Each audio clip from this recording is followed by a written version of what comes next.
Chapter 346. It looked a little shabby, but it was a brick house, which was slightly different from the thatched houses in the village. Zhao Wensheng rented a single room in a house. When they entered the courtyard, there was a young woman standing in the courtyard with a child on her back. The child was about 1 year old, and she was shaking the quilt in the courtyard. Seeing Zhao Wensheng walking in, the woman smiled at Zhao Wensheng. "Brother Zhao, you're back?" When Zhao Wensheng saw the woman, a gentle smile appeared on his face. "Yes, I have to go to school tomorrow. You must be tired from the journey. Go in and have a rest. I've cleaned the house for you." "Suizhuan, thank you. I'm a man, and I don't know how to clean the house." Zhao Wensheng smiled shyly. "It's fine. It's no trouble." Zhao Yun followed behind Zhao Wensheng. Looking at the interaction between Zhao Wensheng and Jin Suizhuan, she felt that there was a subtle relationship between them. Jin Suizhuan also saw Zhao Yun following behind Zhao Wensheng, so she pointed at Zhao Yun and asked, "Brother Zhao, this is..." Zhao Wensheng introduced, "This is my niece. She used her family's donkey to send me to the town today." Jin Suizhuan smiled at Zhao Yun. "Come in and have a rest. I'll go get you a glass of water." Zhao Yun glanced at the woman in front of her. She was only in her 20s. Her facial features were considered pretty, but her face was a little sallow. At first glance, it was obvious that it was because she worked hard all year round and didn't eat well. "It's fine, I'll go back now." Zhao Yun declined. "Go in and have a rest. You must be tired from the journey. Drink some water." Jin Suizhuan said, while pulling Zhao Yun. Zhao Yun couldn't resist Jin Suizhuan's enthusiasm, so she had to go in. Although the house was a little old, it was clean and tidy by Jin Suizhuan. It looked very comfortable. Jin Suizhuan took out a cup and poured a glass of cold water for Zhao Yun. There was also a cute 3-year-old girl in the house. His eyes were big and bright like stars. If she was a little fatter, she would probably be even cuter. Zhao Yun found that other than Jin Suizhuan and the 2 children, there was no one else. There were only women's clothes and children's clothes hanging outside to dry. He had a rough idea that Jin Suizhuan should be a widow. No wonder she felt that Zhao Wensheng's relationship with a married woman was somewhat ambiguous. It turned out that she didn't have a man. Did her 5th uncle fall in love with Jin Suizhuan? She didn't think that there was anything bad about Jin Suizhuan, but based on her understanding of old Zhao's family, if Zhao Wensheng really liked Jin Suizhuan, it was unlikely that anything would happen between him and Jin Suizhuan. Old Zhao's family would definitely not agree to let Jin Suizhuan marry into their family. In the eyes of old Zhao's family, Jin Suizhuan was a burden with 2 children behind her. In addition, Zhao Wensheng's family was very good. He was handsome, and he was also a scholar. There were many people who wanted a matchmake for Zhao Wensheng. Zhao Yun sighed in her heart. "I hope it's not what I think it is." Wah, a baby's cry sounded. Chapter 347. Okay. Zhao Yun and Zhao Wensheng both responded at the same time. Jin Suizhuan carried the child into the house. When a woman is breastfeeding, a man will always be embarrassed. After Jin Suizhuan left, Zhao Wensheng's gaze still fell on the direction Jin Suizhuan left. Zhao Yun waved her hand in front of Zhao Wensheng's eyes and said with a smile, "5th uncle, where are you looking at? She has already left, and you are still looking. Are you interested in her?" Facing Zhao Yun's ambiguous smile, Zhao Wensheng's face turned red again. "Yun girl, don't talk nonsense. If someone heard it, it will not be good for Suizhuan's reputation." Zhao Wensheng was a bit serious. Zhao Yun did not continue to joke. She knew that this widow's door was full of troubles. "Big girl, come and see what Uncle Zhao has brought for you." Zhao Wensheng waved at the big girl. The big girl shyly walked towards Zhao Wensheng's side. "Come, big girl, take it," Zhao Wensheng said. At the same time, he took out a candy from his pocket and stuffed it into the big girl's hand. When the big girl saw the candy, her eyes lit up. She peeled the candy and stuffed it into her mouth. The sweet taste is what children like the most. "Thank you, Uncle Zhao." The big girl smiled sweetly at Zhao Wensheng. "Eat it. Uncle Zhao specially left it for you. Don't be polite." And in, Zhao and Sheng's eyes were full of love. Zhao Yun'er watched from the side. She felt that her fifth uncle was the big girl's biological father. Only a biological father would be so good to a child, right? Zhao Yun rested for a while and then left. When people were reminiscing, she always felt that she was a hindrance. When she returned to the village, it was not early. She estimated that she would be able to cook in a while.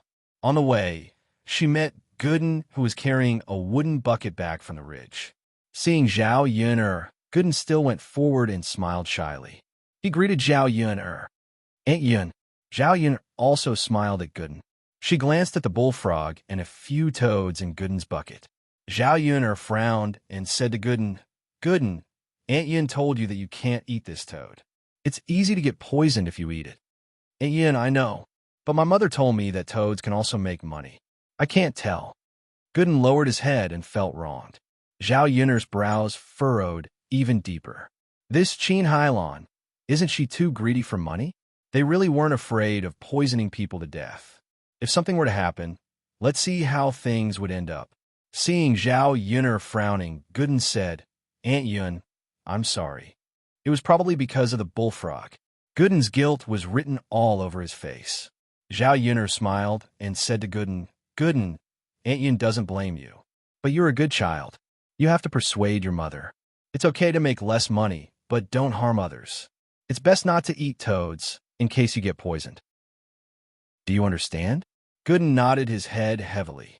Zhao Yun'er, don't meddle in my family's affairs. Qin Hailan's reprimanding voice came from not far away. Qin Hailan walked in front of Zhao Yun'er and pulled Gooden over. She said to Gooden, Gooden, don't talk to random people. Hurry up and go back.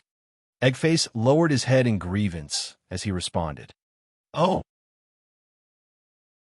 Chapter 348. Qin Hailan pursed her lips unhappily. Who asked you to be so kind? Zhao Yun'er. Don't meddle in other people's business. Zhao Yun'er curled the corners of her lips. She couldn't be bothered to interfere. There would be a day when she would get her retribution for being so wicked. The next morning, Zhao Yun'er drove Mulan to Yang City. After they separated from the family, Mulan became more diligent. She had been weaving more baskets recently, thinking of selling more baskets.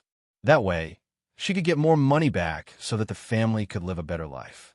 However, she had made so many baskets that Mulan's hands were covered in wounds.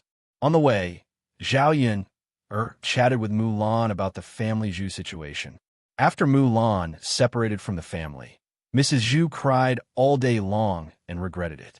Her eldest daughter-in-law was a lazy person. She didn't even take care of the housework at home.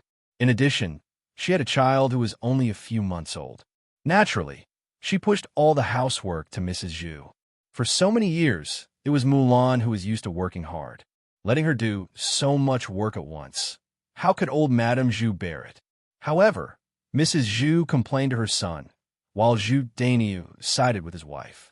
If Mrs. Zhu wasn't satisfied, she could always separate from the family again. Mrs. Zhu didn't dare. If the eldest branch separated from her, no one would be able to do the work in the fields. She couldn't expect an old woman like her to retire at her age, could she? How could she move with her old bones? Her third son spent a lot of money every year. Without the eldest branch, he couldn't do it. Therefore, she could only endure it and didn't dare to scold her eldest daughter-in-law. When Zhao Yun'er heard Mulan's words, she only felt that some people were despicable. She bullied the weak and feared the strong. Now was the right time. People like Mrs. Zhu had to be taught a lesson. Yun'er, now that we've separated from the family, I feel that our days are more promising than before. Even though we're a little poor now and have a lot of pressure on us, it's always good to work hard. Yes, the most important thing is that your mother-in-law won't have the chance to bully you. Zhao Yun'er joked. Haha, Mulan also laughed. Zhao Yun'er first sent Mulan to the market and then went to the restaurant to send Bullfrog. This time, Zhao Yun'er gave him 50 kilograms, which was the maximum amount she could give him. Sun Zhongquan paid 2 taels of silver to Zhao Yun'er in one go. Looking at the money in her hands, Zhao Yun'er was in a good mood.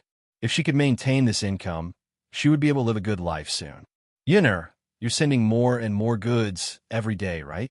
Sun Zhongquan said with a smile. Zhao Yin'er noticed that Sun Zhongquan's tone was a little strange, so she nodded and asked, "Yes, manager, what's wrong? Can I send more?" "No, it's just that the sales in the store aren't as good as before, so sometimes I can't sell the goods I send." Zhao Yin'er frowned. "But manager, you urged me to send as many as possible not long ago. Why are you saying that you can't sell them now? Or do you have other supply channels and don't want to do business with me?" Sun Zhongquan hurriedly waved his hand. No, of course not. Miss Yin'er, I'm just saying, you can send as many goods as you want in the future." Zhao Yin'er nodded lightly, then left the restaurant and went to the market. Zhao Yin'er and Mulan weren't in a hurry to sell the goods since they didn't need to drive the bullock cart. Chapter 349. The two of them chuckled.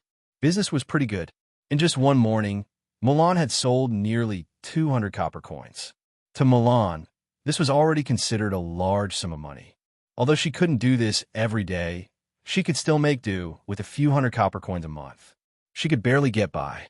Mulan sighed with emotion. "I'm thinking about when I can save more money and build a few houses. At that time, I'll have a separate house. It'll be more comfortable for my family to live together." At present, he continued to live with old Madame Zhu.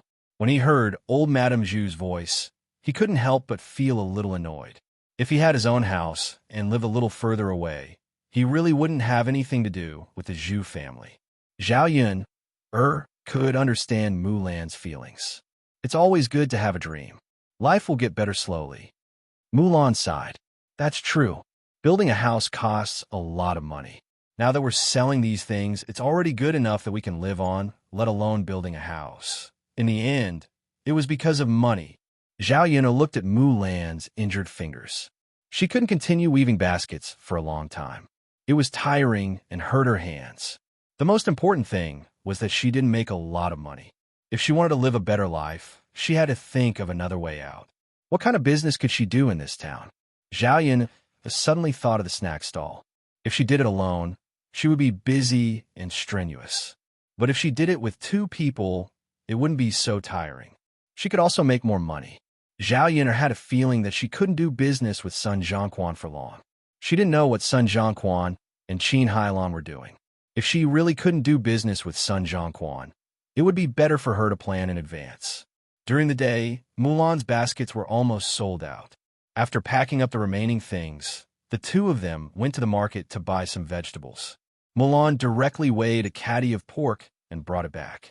The children at home hadn't eaten anything good. She had some money on hand, so she had to buy some to nourish the children and satisfy their cravings. On the way back, Zhao Yun told Mulan about the snack stall plan. Mulan was very interested. "Yin'er, if it's possible, I want to do it with you. I'm not afraid of hard work. As long as we can make money, it's enough."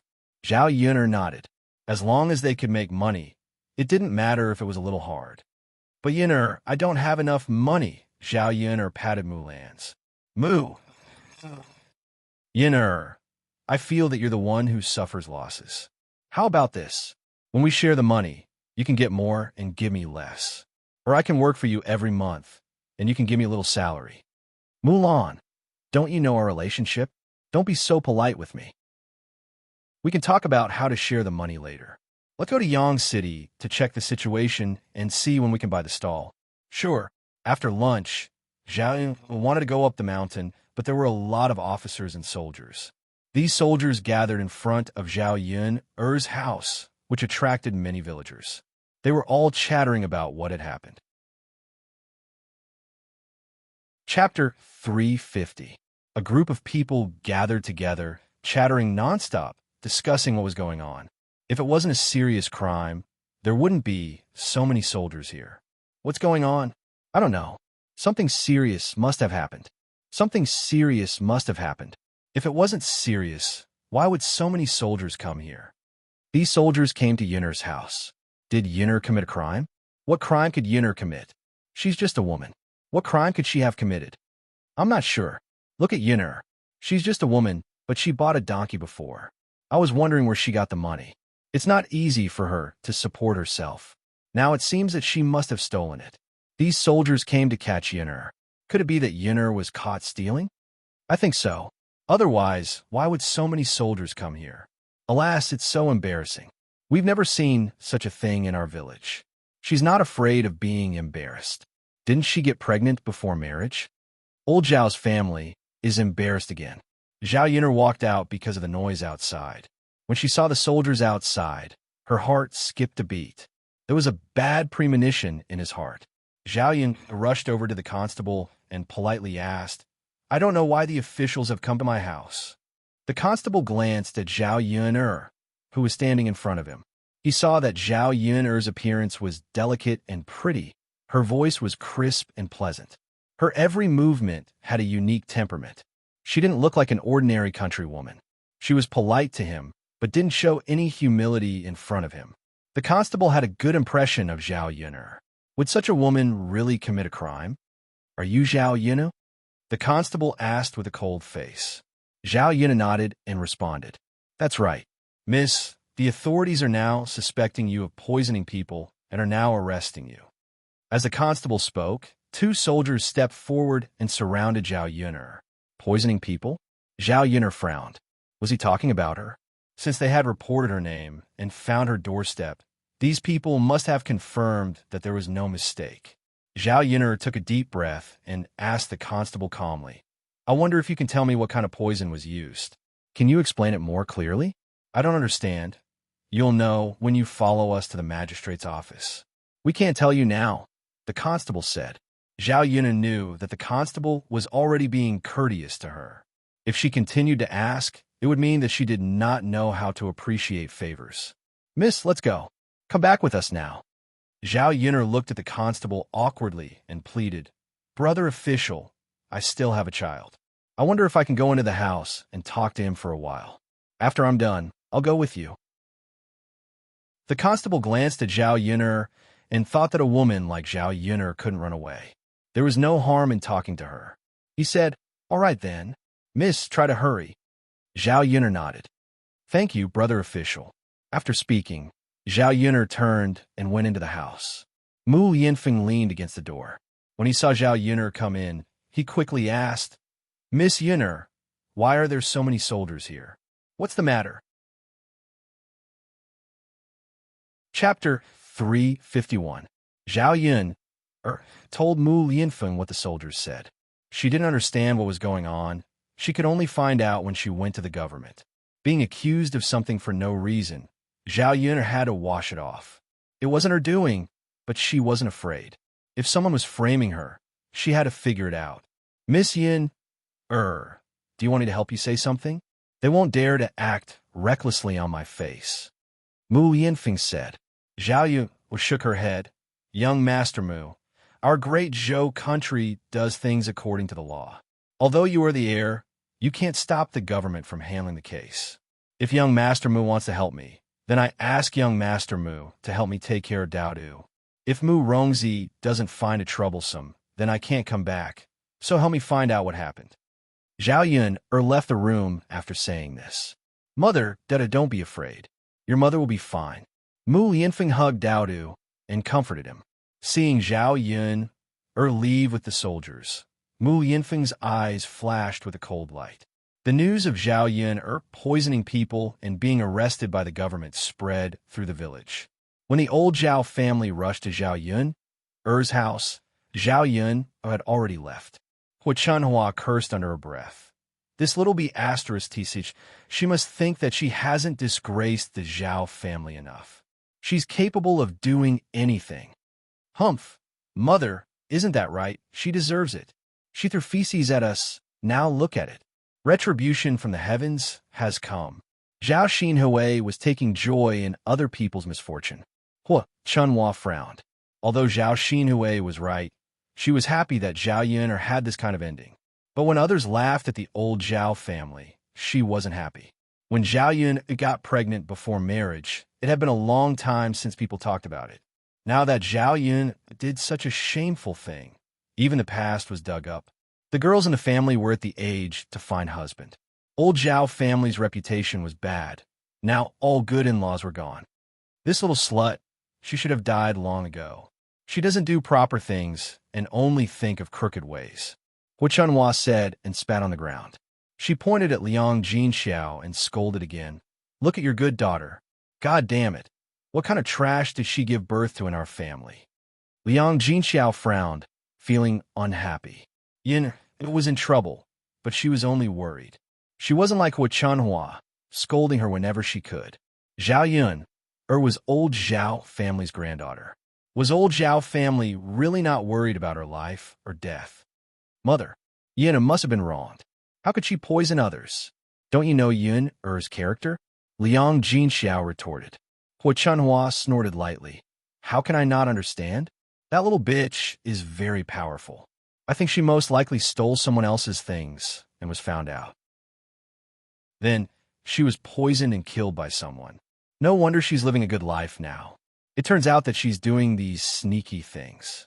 When Zhao Ping heard Hu Chunhua scolding Zhao Yun she immediately became excited and echoed. That's right, mother. You only know how to speak up for that wretched girl Yun You don't talk about her no matter how many shameful things she has done. Grandma is right. Chapter 352. Zhao Ping was pleased with Hu Chunhua's praise. She smiled at Hu Chunhua and said, Grandma, of course. I'm not like Zhao Yun Sai, third daughter-in-law, why are you so different when you're born from the same womb? Hu Chunhua scolded Liang Jinxiao again. Liang Jinxiao didn't say anything. She didn't have the mood to bicker with Hu Chunhua. Instead, she was thinking about what to do with Zhao Yun Zhao Yun was taken away by the soldiers. There was no one from the government at home. If there was, she could ask someone to find out what was going on. Grandma, Zhao Yun is gone. She probably won't be released this time. Let's take back everything in her house. Zhao Ping suggested to Hu Chunhua. When Hu Chunhua heard this, she felt that it made sense. That little B***TCH's donkey is still in the shed. Let's take it back and use it. Hu Chunhua thought of Zhao Yun's donkey. It was probably worth a lot of money. Ordinary farmers didn't have it. Even if they didn't sell it, it was convenient to transport it to the streets and towns. Hu Chunhua glanced at Zhao Yun's wooden shed and saw the donkey. It ran towards Zhao Yun's wooden shed with its short legs. TSK, TSK, TSK. Little donkey, come back with me. I'll get you a lot of grass to eat. Hu Chunhua smiled and said to Xiao Mao. Xiao Mao raised its head and glanced at Hu Chunhua. Then, it turned its head away arrogantly and ignored Hu Chunhua. Hu Chunhua treated Xiao Mao as a little beast. Naturally, she wouldn't argue with it. After all, beasts couldn't understand human language. Little donkey, come with me. Hu Chunhua pulled a handful of straw and waved it in front of Xiao Mao. Then, she untied the rope on Xiao Mao and wanted to take it away. Xiao Mao looked at Hu Chunhua as if it was looking at an idiot. Did this old woman really think that it was an ordinary donkey? Did she think that it would be tricked by a few straws? Hu Chunhua pulled the rope and found that it wouldn't budge. She was in a rare good mood and continued to coax Xiao Mao. Let's go. Little donkey, come to my house. My house is much better than here. It has more grass and a bigger shed. You'll definitely feel more comfortable there. Xiao Mao ignored Hu Chunhua. No matter how hard he tugged, Hu Chunhua refused to budge. Hu Chunhua felt that it was strange. Could it be that this little bastard understood human nature and knew how to recognize people? Are you leaving or not? If you don't leave, this old woman will kill you and stew you with donkey meat. Hu Chunhua threatened. Since the soft approach didn't work, the donkey decided to use the hard approach. However, Hu Chunhua sadly found that Xiao Mao was too arrogant. After it glanced at Hu Chunhua, it began to struggle. Stinky donkey, hurry up and leave this old woman. Hu Chunhua tugged hard again. It was just a little donkey. She had experienced so many things. She didn't believe that she couldn't beat it today. The little donkey was also a little angry because of Hu Chunhua. When Hu Chunhua pulled it, it raised its two hind legs and kicked Hu Chunhua to the ground. There was a wooden stick on the ground. It poked Hu Chunhua's back. It was very painful. Hu Chunhua fell to the ground and began to shout, Ouch, it hurts so much. It hurts so much. You little beast, you really dare to kick me. Today I'll skin you and make donkey meat. Chapter 353. Hua Chunhua's face and mouth were covered in Xiao Mao's pee, and the smell of urine rushed into Hua Chunhua's nostrils. Hua Chunhua was stunned for a moment, and it took her a while to react. This donkey actually dared to pee on her face and mouth. "You damn donkey, I got up today. If I don't kill you, my surname isn't Hua." Hua Chunhua shouted angrily. Not long ago, Zhao Yin'er splashed feces, and now she was peed on by the donkey in Zhao Yin'er's house. She was so aggrieved. There were villagers watching in front of Zhao Yin'er's house. When they saw Hua Chunhua's appearance, they couldn't help but laugh. This old woman from the Zhao family is too greedy. She was still thinking about Yin'er's things after separating from the family. Now look, her mouth is covered in urine. I wonder how donkey urine tastes. Ha ha, it definitely won't taste good. What kind of urine doesn't have a pungent smell? Wicked people get their retribution. The villagers said sarcastic remarks one after another. Usually, they didn't like Hua Chunhua. Now that they finally got a chance to say something, they definitely had to seize the opportunity. Zhao Tianan and Zhao Tianfu were at the side, covering their mouths and laughing secretly.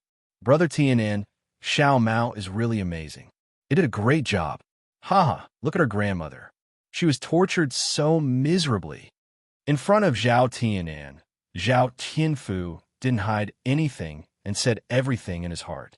He was originally worried that after Zhao Yin'er left, his grandmother would definitely do a big sweep. He didn't expect to suffer as soon as he had the idea of getting Xiao Mao. Why does Xiao Mao seem to understand human nature? Zhao Tianan was also very curious about Xiao Mao. Of course, Xiao Mao was bought by Second Sister. It has spiritual energy when it was bought. Moreover, Second Sister is very good to Xiao Mao. Xiao Mao is not an ungrateful person. Why would it follow grandmother? Zhao Tianfu replied with some innocence. Zhao Tianan smiled. It seemed that his younger brother really regarded Xiao Mao as a human. How could an animal know so much? Hua Chunhua was even angrier because of the laughter around her. It was all the donkey's fault. If it wasn't for it, she wouldn't be in such a sorry state and be laughed at. Tui, tui, tui. Hua Chunhua spat out a few mouthfuls of saliva. Just as he was about to get up, he was kicked a few more times by Xiao Mao. This time, Xiao Mao's hind leg kicked Hua Chunhua's face. Ouch! Hua Chunhua screamed in pain. Xiao Mao's hind leg was very strong. In addition, Xiao Mao's hooves were hard. When it kicked Hua Chunhua's face, it was more painful than being punched. The pain on her face was a little hot. Unfortunately, Hua Chunhua couldn't see it. If she could see it, she would have discovered that her entire face was covered in bruises where Furry's hooves had kicked her. Ha ha! The laughter around them became even louder. Usually, they saw people bullying animals. When had they ever seen animals bully people? Speaking of which, this donkey was really strange. It bullied Hua Chunhua in one way after another. Eldest brother, second brother, third brother, are you blind? Hurry up and come over here. Help me catch this damn donkey. Today I must put it in a pot of oil. I'm so angry. How dare it bully an old woman like me? I'm not done with it. Hua Chunhua shouted at the Zhao brothers. The men in old Zhao's family were shocked by what was happening in front of them. They couldn't react at all. Chapter 354. After Hua Chunhua's reprimand, they finally reacted. Mother, I'm coming. Zhao Tianxue answered eagerly. Even if they couldn't do anything else, they could just catch a donkey. After being scolded by Hua Chunhua for being heartless, Zhao Wenshi also ran over eagerly and said to Hua Chunhua, Mother, I'll go catch it for you now. This time, Zhao Wenhua didn't move. What did his mother do? They still didn't know what happened to Yin'er. Maybe she came back safe and sound. How could they steal Yin'er's things while Yin'er wasn't home? Catch it, catch it. Let's eat donkey meat tonight. Upon hearing that they were going to eat donkey meat, many people in old Zhao's family became excited and gluttonous. How much meat would be cooked from such a big donkey? It would probably be very satisfying. They had eaten meat at the banquet before, but they hadn't eaten to their heart's content. Meat was expensive. How could they let them eat so much? Mother, I'll help you catch it too. Li Chuiying stepped forward and pounced in Xiao Mao's direction. Seeing that they were all heading toward Xiao Mao, Zhao Tianfu became anxious. They should be able to catch it. Xiao Mao, run! Zhao Tianfu shouted at Xiao Mao. Xiao Mao seemed to understand Zhao Tianfu's words. It kicked Hua Chunhua's face a few more times and then ran away. Ouch! Hua Chunhua yelled. This time, she was kicked hard again. When she looked up, she realized that Xiao Mao had already run far away. Did this beast become a demon? Hurry up and catch it! Hua Chunhua yelled in a muffled voice. The men from the Zhao family hurriedly chased after it. How could they outrun a donkey? Adding on Xiao Mao's godly speed, they quickly slipped away. The men ran back, panting. Zhao Wenxue said with a bitter face, "Mother, that donkey was like flying. I couldn't catch up with it." "That's right, Mother. We can't outrun them at all. I'm so tired." Zhao Wenxue was also panting heavily. Hua Chunhua wailed. Why did old Zhao give birth to so many useless things? They can't even catch up with a donkey. Zhao Wenxue and Zhao Wenxue looked at each other and felt a little speechless. They had tried their best to chase after it, but Xiao Mao's speed was not something an ordinary person could catch up to. They were not good at running. He was dog-tired from chasing after them, but he was scolded by Hua Chunhua instead. It was inevitable that he would feel unhappy. "Mother, you can't say that. You don't know that no one in the village can catch up with that donkey." Zhao Wenxue pursed his lips and said. Hua Chunhua cried even louder, "God, my old woman was bullied by the donkey. Now the donkey has run away." Seeing Hua Chunhua crying and yelling, the eldest daughter-in-law, Feng Zhangxia, hurried over to remind her, "Mother, be careful. There are so many people watching. Don't be a joke." With Feng Zhangxia's reminder, Hua Chunhua immediately reacted. Wiping the tears from the corners of her eyes, she pointed at the men and said, "Then what are you waiting for? Hurry up and help me up." "Oh, okay." The men from old Zhao's family gathered around and began to pull Hua Chunhua. With great difficulty, they pulled Hua Chunhua from the ground. "It hurts." Hua Chunhua rubbed her face. Chapter 355. Zhao Xinhui was straightforward and did not consider Hua Chunhua's feelings. Hua Chunhua's lips twitched a little awkwardly. "Is that so?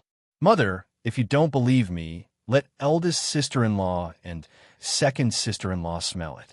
Let them smell it, and we'll know."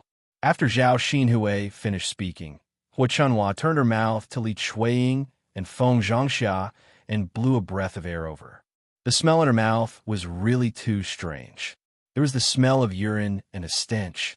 Hua Chunhua did not usually brush her teeth, so she had bad breath. When she breathed out, Li Chuiying and Feng Zhangxia were almost disgusted. The two of them did not dare to say anything to Hua Chunhua. They were afraid that Hua Chunhua would be angry. They frowned and endured the smell of Hua Chunhua's breath. Zhao Xinhui said, "Eldest sister-in-law, second sister-in-law, do you think it smells like urine? Is it very unpleasant?" Li Chuiying and Feng Zhangxia were a little embarrassed. How could they say this in front of Hua Chunhua? If they told the truth, Hua Chunhua would probably be unhappy. "And it's fine." Li Chuiying smiled embarrassedly. Zhao Xinhui rolled her eyes at Li Chuiying. "Second sister-in-law, you really know how to lie through your teeth. Wasn't it just that she did not dare to say it? How cowardly." I think your second sister-in-law is telling the truth. My mouth is not that smelly. I'll be fine after I rinse my mouth later." Zhao Xinhui did not pay any more attention to Hua Chunhua. She covered her nose and walked to the side. Hua Chunhua was still angry about Xiao Mao. Li Chuiying said fawningly, "Mother, don't be angry. Zhao Yun must have good things at home. We could take back all the firewood, rice, oil, and salt." Yes. Second daughter-in-law, first daughter-in-law, go to the little B***TCH's kitchen and search for everything. Li Chuiying answered eagerly. "Okay, Mom, I'll go now." With that, Li Chuiying ran into Zhao Yun'er's kitchen. Feng Zhangxia hesitated for a moment before following him. "Mother, Yun'er might be fine. Isn't it inappropriate to take Yun'er's things now?" Liang Jinxiao couldn't help but say. He thought that Hua Chunhua had gone too far. Hua Chunhua rolled her eyes at Liang Jinxiao. Why not? Did you see how badly that little bitch's donkey kicked my old woman? Her face is swollen. She should at least get some interest back, right? Zhao Wenhua thought that Hua Chunhua was being unreasonable. Mother, if you didn't catch Yun'er's donkey, you wouldn't have been kicked. Isn't this your problem? Damn brat. How can you say that? Hua Chunhua glared at Zhao Wenhua.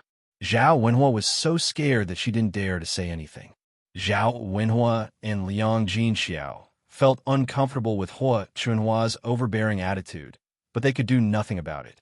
If they tried to reason with Hua Chunhua, they would be scolded for a while. The surrounding villagers couldn't stand it anymore. No matter what Zhao Yun'er was like, old Zhao's family was still too shameless.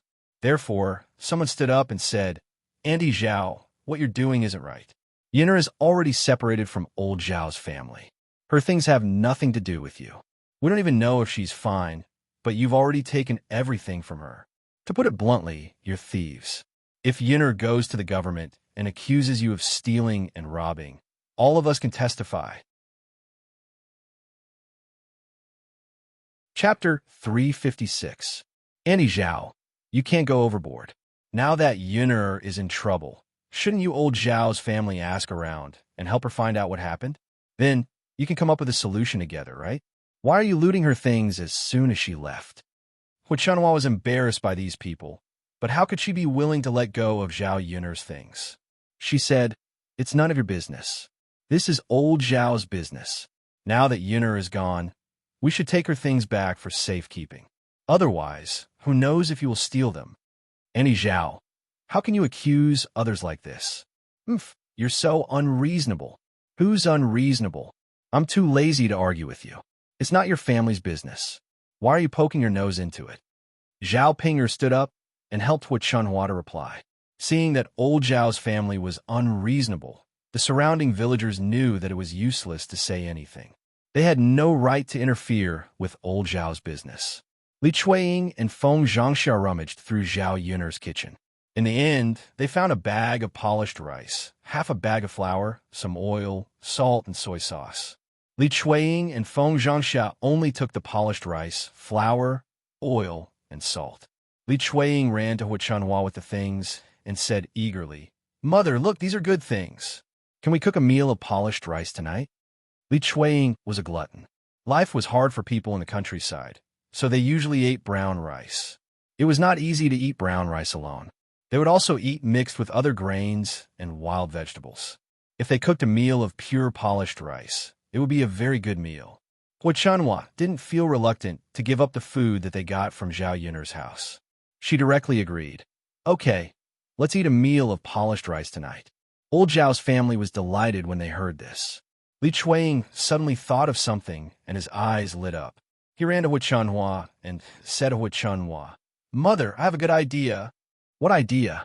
Didn't you say that you sold Daodu to such a rich family? Do they still want children? I asked around 2 days ago, but it seems that I haven't bought one yet. Mother, that last Yun'er has been taken away. Let's just send that little bastard over to them. We even earned 200 taels of silver. Hua Chunhua became excited when Li Chueying mentioned it. Second daughter-in-law, you're so smart. You have so many ideas in old Zhao's family. If we get 200 taels of silver, I'll make you a new dress. Li Chueying grinned from ear to ear when she heard that. Mother, I'm doing this for our old Zhao's family. That little bastard is probably still in the house, right? Second daughter-in-law, go and carry him out. Hua Chunhua ordered. Oh, Mother, I'll go now. Li Chueying ran to Zhao Yun'er's house. Chapter 357. Liang Jinxiao was crying so loudly that the surrounding villagers could hear her. Hua Chunhua glared at her third daughter-in-law. She was crying so loudly because she wanted the surrounding villagers to hear her. Later, the villagers would definitely attack her again. Hua Chunhua took the initiative to scold Liang Jinxiao. Third daughter-in-law, what nonsense are you talking about? When did I say that I was going to sell Daodu? I'm sending Daodu to a rich family so that he can enjoy a good life. This is for Daodu's own good. Otherwise, if Yun'er isn't around anymore, old Zhao's family will have to help raise him.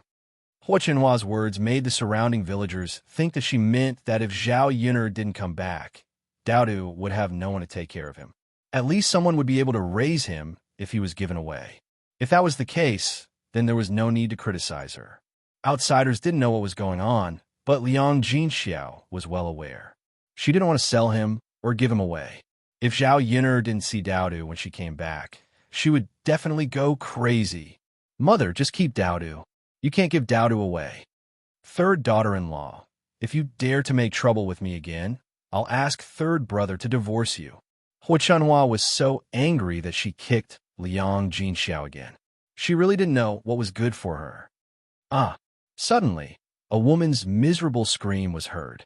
The person who screamed wasn't Liang Jinxiao, but Li Chuiying. Then, everyone saw a person flying out of the house and landing heavily on the ground. Bang! A violent sound was heard. Li Chuiying was hit hard. Then, Li Chuiying's cries and howls were heard. Everyone was a little confused by the situation in front of them. They had yet to react to what was going on. Didn't he go in to catch the child? Why did Li Chuiying fly out? Did he see a ghost? Under everyone's curious gazes, a tall man walked out of the house, followed by a little boy. It was Daodu. The man's face was cold and handsome, and his body exuded a noble and extraordinary temperament. When he appeared in front of the crowd, many people were stunned, especially the young ladies and women who came to join the fun. They grew up in the countryside and had never seen a handsome man like Mu Lianfeng. Li Chuiying struggled on the ground in pain for a while, then shouted in the direction of Hua Chenhua. Mother Zhao Yun'er, that little B***tch is actually hiding a man in her house. Shameless B***tch. After saying that, Li Chuiying continued to groan in pain on the ground. Zhao Yun'er's adulterer dared to hit her. I'll definitely teach him a lesson later. The surrounding villagers also had the same thought as Li Chuiying. A man suddenly appeared in Zhao Yun'er's house, so she must be secretly keeping him. They didn't expect Zhao Yun'er to be so shameless and so horny.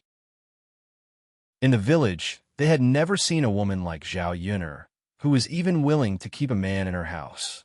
The villagers who originally sympathized with Zhao Yun'er now felt that no matter what happened, it was God's punishment for Zhao Yun'er's debauchery. Chapter 358.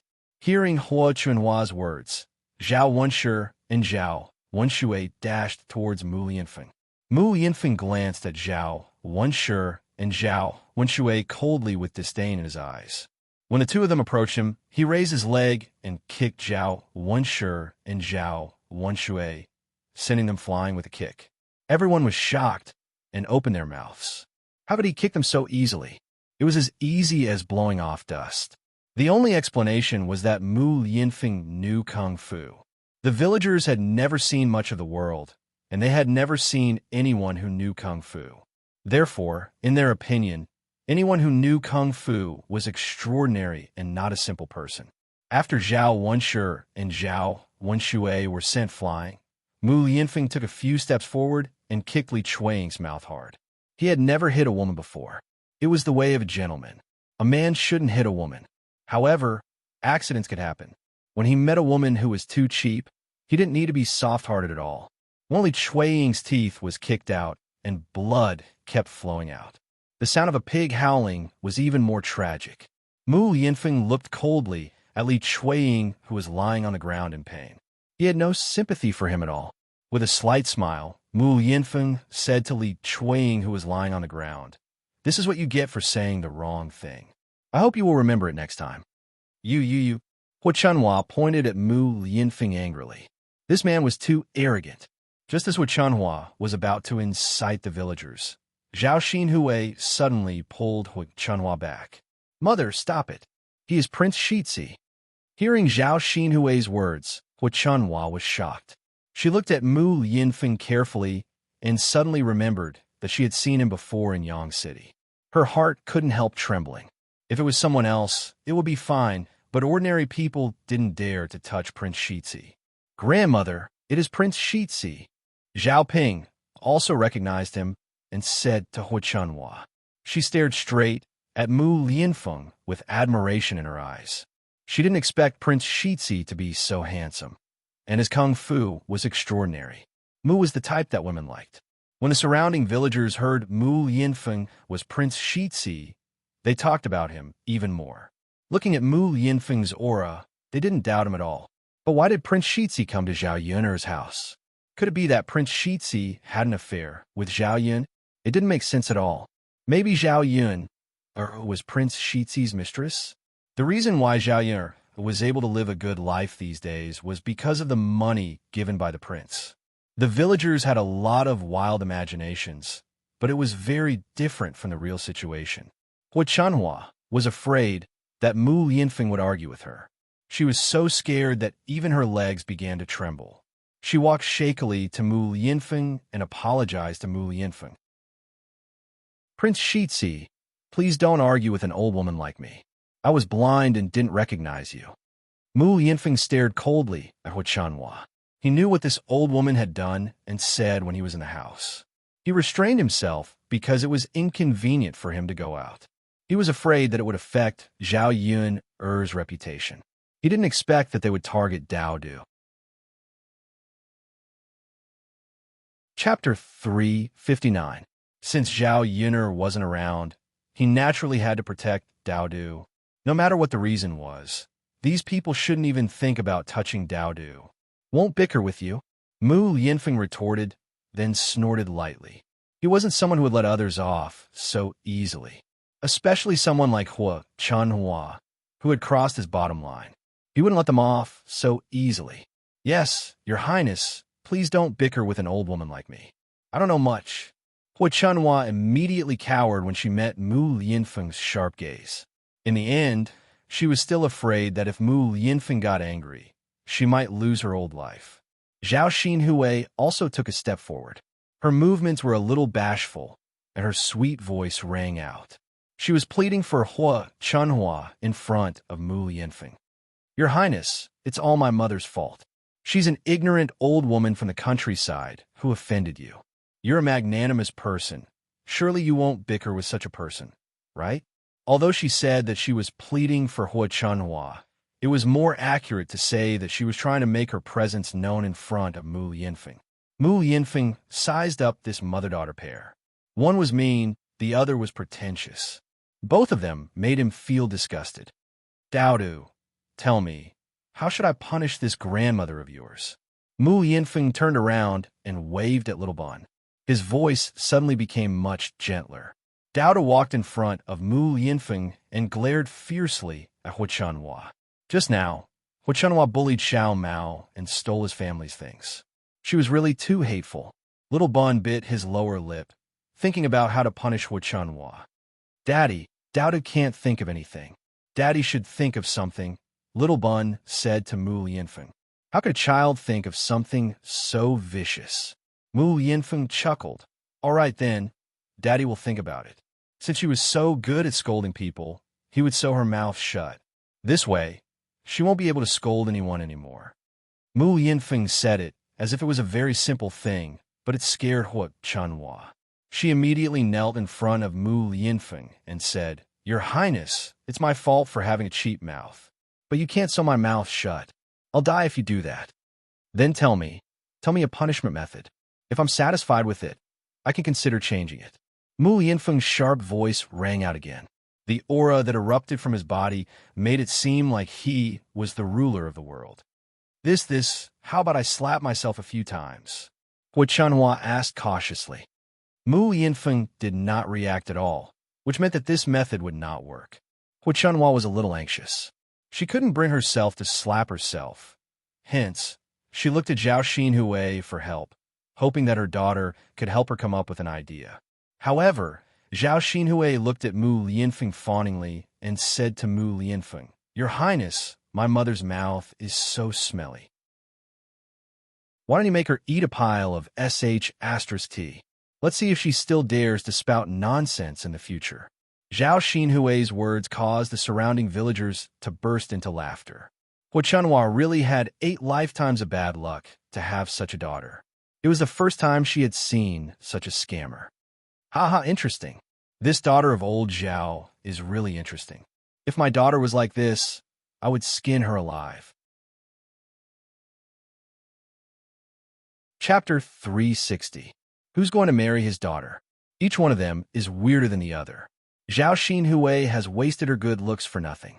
It's as if she's brainless. She's already treating her own mother like this. How can she treat you well after marrying her? Whoever becomes her mother-in-law will be infuriated to death.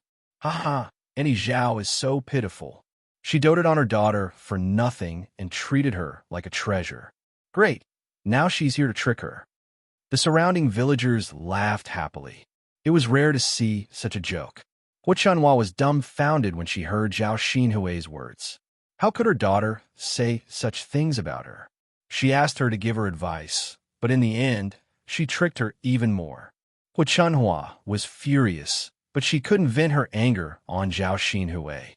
She muttered in Zhao Xinhui's ear, how could you say such things? How could you let your mother eat shit? Hu Chunhua's tone was a little reproachful, but Zhao Xinhui didn't care and said, Mother, what's wrong with eating shit? Didn't Yin feed you some last time? If this method isn't vicious, Master Shitzi won't let you off. Don't tell me you want Master Shitzi to sew your mouth shut or lose an arm or a leg. Hu Chunhua was a little frightened by Zhao Xinhui's words. According to Zhao Xinhui, it was indeed better than having her mouth sewed, limbs broken, and having to eat shit. Mother, I'm doing this for your own good. You're already so old and can't bear the torture, but Master Shitzi definitely won't let you off easily. If Master Shitzi agrees to this method, you'll benefit greatly. Hu Chunhua nodded repeatedly as Zhao Xinhui spoke. She felt that her daughter was right. You're still the smart one. Of course. Zhao Xinhui raised her chin, feeling a little proud. Although she said that to Hu Chunhua, she couldn't help but snort coldly in her heart. Her mother was really stupid. Her mother believed whatever she said. If it were her, she would rather kill her than eat *T. Whatever, as long as her mother was willing to eat it, it was fine. After all, she was afraid of death, so she could only come up with this method. This method could help Hu Chunhua solve her problem and please Mu Yinfeng at the same time. As expected, after Mu Yinfeng heard Zhao Xinhui's idea, he also curled his lips and looked at Zhao Xinhui a few more times. Zhao Xinhui lowered her head shyly. That's a good idea. Go ahead and eat. I'll let you go after you've eaten, Mu Yinfeng said with a faint smile on his face. At this moment, other than being angry, he also wanted to tease Hu Chunhua. Your Highness, you really want to eat *T? Hu Chunhua asked with a bitter face. What do you think? But there's no *T here. Hu Chunhua muttered. How could she eat it in front of so many people? If there's no *T, then go ahead and get it. Mu Yinfeng replied indifferently. This? Hu Chunhua frowned and was in a difficult position. When Mu Yinfeng glared at her, she was very afraid. Zhao Ping, go get some *T here. Zhao Xinhui instructed Zhao Ping, When Zhao Pinger's name was called, she frowned. Her face was filled with unwillingness. Anyway, me. If it's not you, who else can get it? Hurry up and go, before your Highness gets angry and sews my mother's mouth shut, Zhao Xinhui said fiercely. Chapter 361. Her aunt only knew how to bully her. Zhao Pinger was very displeased. There were so many people in her house. Why was there no one else? She probably thought that she was easy to bully. Seeing that Zhao Pinger was still in a daze, Hu Chunhua urged her, Pinger, your aunt is right. Hurry up and get some. Zhao Pinger curled her lips.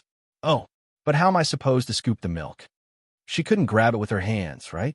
That would be too disgusting. Go to Zhao Yun'er's kitchen and get a bowl. Zhao Xinhui replied. Oh. Zhao Pinger reluctantly went to Zhao Yun'er's kitchen and got a bowl. Then she walked to the back of Zhao Yun'er's house. Before long, she arrived at Zhao Yun'er's latrine. Zhao Pinger looked into Zhao Yun'er's latrine and was almost disgusted. If she took the bowl to scoop the feces, wouldn't her hands be stained with feces? Wouldn't it stink? Zhao Pinger pinched her nose and felt disgusted. She hurriedly rushed to the side and began to retch. It was too much. Why did she have to do such a disgusting thing? Zhao Pinger complained while thinking about how to get feces. Suddenly, An idea came to her. She seemed to have thought of something and rushed out again with the bowl. She found a place where no one could see her. Zhao Pinger took off her pants and pooped in the bowl. As she pulled a few leaves and casually wiped her, but after tying her pants again, Zhao Pinger's body trembled. She pinched her nose with one hand and picked up the bowl with the other hand. The feces in the bowl were steaming. Zhao Pinger couldn't help but mutter in her heart. Her grandmother shouldn't blame her. Compared to Zhao Yun's poop, which was still filled with maggots in the latrine pit, her poop was definitely much better. Although it was disgusting, thinking about it, she wanted to throw up. She didn't know whether her aunt was stupid or not. How could she come up with such an idea? Her grandmother even agreed. Fortunately, it wasn't her grandmother who ate feces, but her grandmother. Zhao Pinger suddenly felt a little gloated. She hurriedly ran to the front yard of Zhao Yun's house. "Grandma, I got it." Zhao Pinger ran to Hu Chunhua and handed the bowl with feces in her hand to Hu Chunhua. As soon as Hu Chunhua saw the steaming feces, she knew what Zhao Pinger had done. So she couldn't help but curse. "You wicked girl. I asked you to give me a little. You actually pooped a big bowl for me. Did you do it on purpose? I usually give you good food, so you pooped such a big bowl all of a sudden. So much feces." Hu Chunhua's mouth was like a laser gun. She really couldn't control herself. If she wanted to eat feces, couldn't she just take a bite? Mu Yinfeng didn't say much. Maybe you would let her go after taking a bite of Mu Yinfeng. So when Zhao Pinger went to get the feces, she should only get a little bit. Who would expect that Zhao Pinger was an idiot and pooped a full bowl by herself? How could she eat so much feces? Zhao Pinger curled her lips. She was unhappy in her heart. It was really a thankless task. Chapter 362. When Zhao Pinger mentioned Zhao Xinhui immediately became unhappy and said, "Zhao Pinger, what are you saying? This kind of thing is for someone like you to do. How could you let me do it? Of course, my huier can't do it. Pinger, you damn girl. I'll deal with you later." Hu Chunhua glared at Zhao Pinger. Zhao Pinger knew that she couldn't argue with Hu Chunhua and Zhao Xinhui, so she simply stopped talking. Compared to arguing with Hu Chunhua, it was more enjoyable to watch the show by herself. Hu Chunhua was scolding. Mu Yinfeng raised his eyebrows with displeasure. "What are you waiting for? Do you want to eat it or not?" Hu Chunhua trembled in fear. She didn't feel anything before, but now she suddenly saw the feces in the bowl. Hu Chunhua was so disgusted that she couldn't eat it. "Lord Air, it's too disgusting. I can't eat it," Hu Chunhua said and turned her head away. She didn't want to look at it, let alone eat it. "Do you mean you regret it?" Mu Yinfeng cast a fierce glance at Hu Chunhua again, which scared her. "Lord Air, I'll eat it. I'll eat it, okay?" Hu Chunhua closed her eyes and frowned tightly. She pinched her nose with one hand and moved closer to the bowl. The onlookers almost laughed out loud. They had seen many strange things, but Hu Chunhua was probably the only one who saw someone eat feces in public. It was so interesting. Just when Hu Chunhua's face was getting closer and closer to the bowl, there was a sudden scolding. "Old woman, are you really eating feces? Don't you feel ashamed?" It was Zhao Baoshan's voice. Zhao Baoshan's tone was full of displeasure. Seeing the laughter of the onlookers and what Hu Chunhua was doing, he really wanted to find a hole to hide in. If she ate feces, old Zhao's family would be laughed at by the villagers for the rest of their lives. He had just heard that something happened to Zhao Yun'er, and other members of old Zhao's family were rushing here. So he went to Lu Fugui's place and asked him to come. He thought that as the village chief, Lu Fugui should be able to talk to the soldiers. Maybe he could help Zhao Yun'er.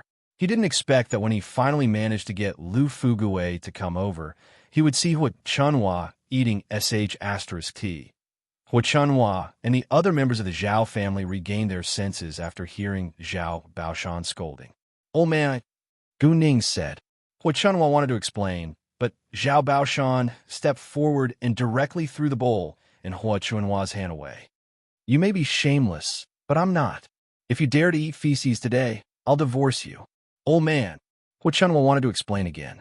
She didn't want to eat feces, but if she didn't, Prince Shitzi would punish her and she would be killed.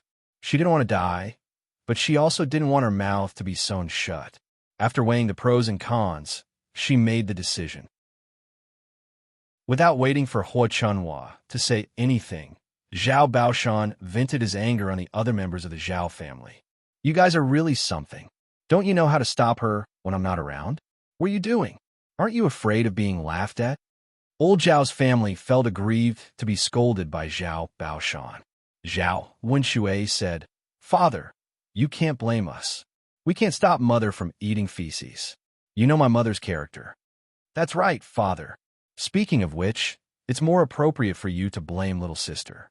She was the one who came up with the idea to make Mother eat shit. Zhao Wenxue also interjected, pushing all the blame onto Zhao Xinhui. Sorry, I can't control myself. Why did I write these things? By the way, I want to ask for your votes. Normally, there will be 4 chapters. Chapter 363. Zhao Baoshan's resentful gaze landed on Zhao Xinhui. Zhao Xinhui was also a little frightened by Zhao Baoshan's glare. He muttered, Father, I'm doing this for Mother, aren't I? The heir apparent said to sew her mouth shut, so this is the only way. We can't let Mother die, right? Hua Chunhua also hurriedly replied, That's right, old man. You can't blame Hui is doing this for my own good. Zhao Baoshan glared at the mother and daughter pair, Hua Chunhua and Zhao Xinhui, as if they had failed to meet his expectations.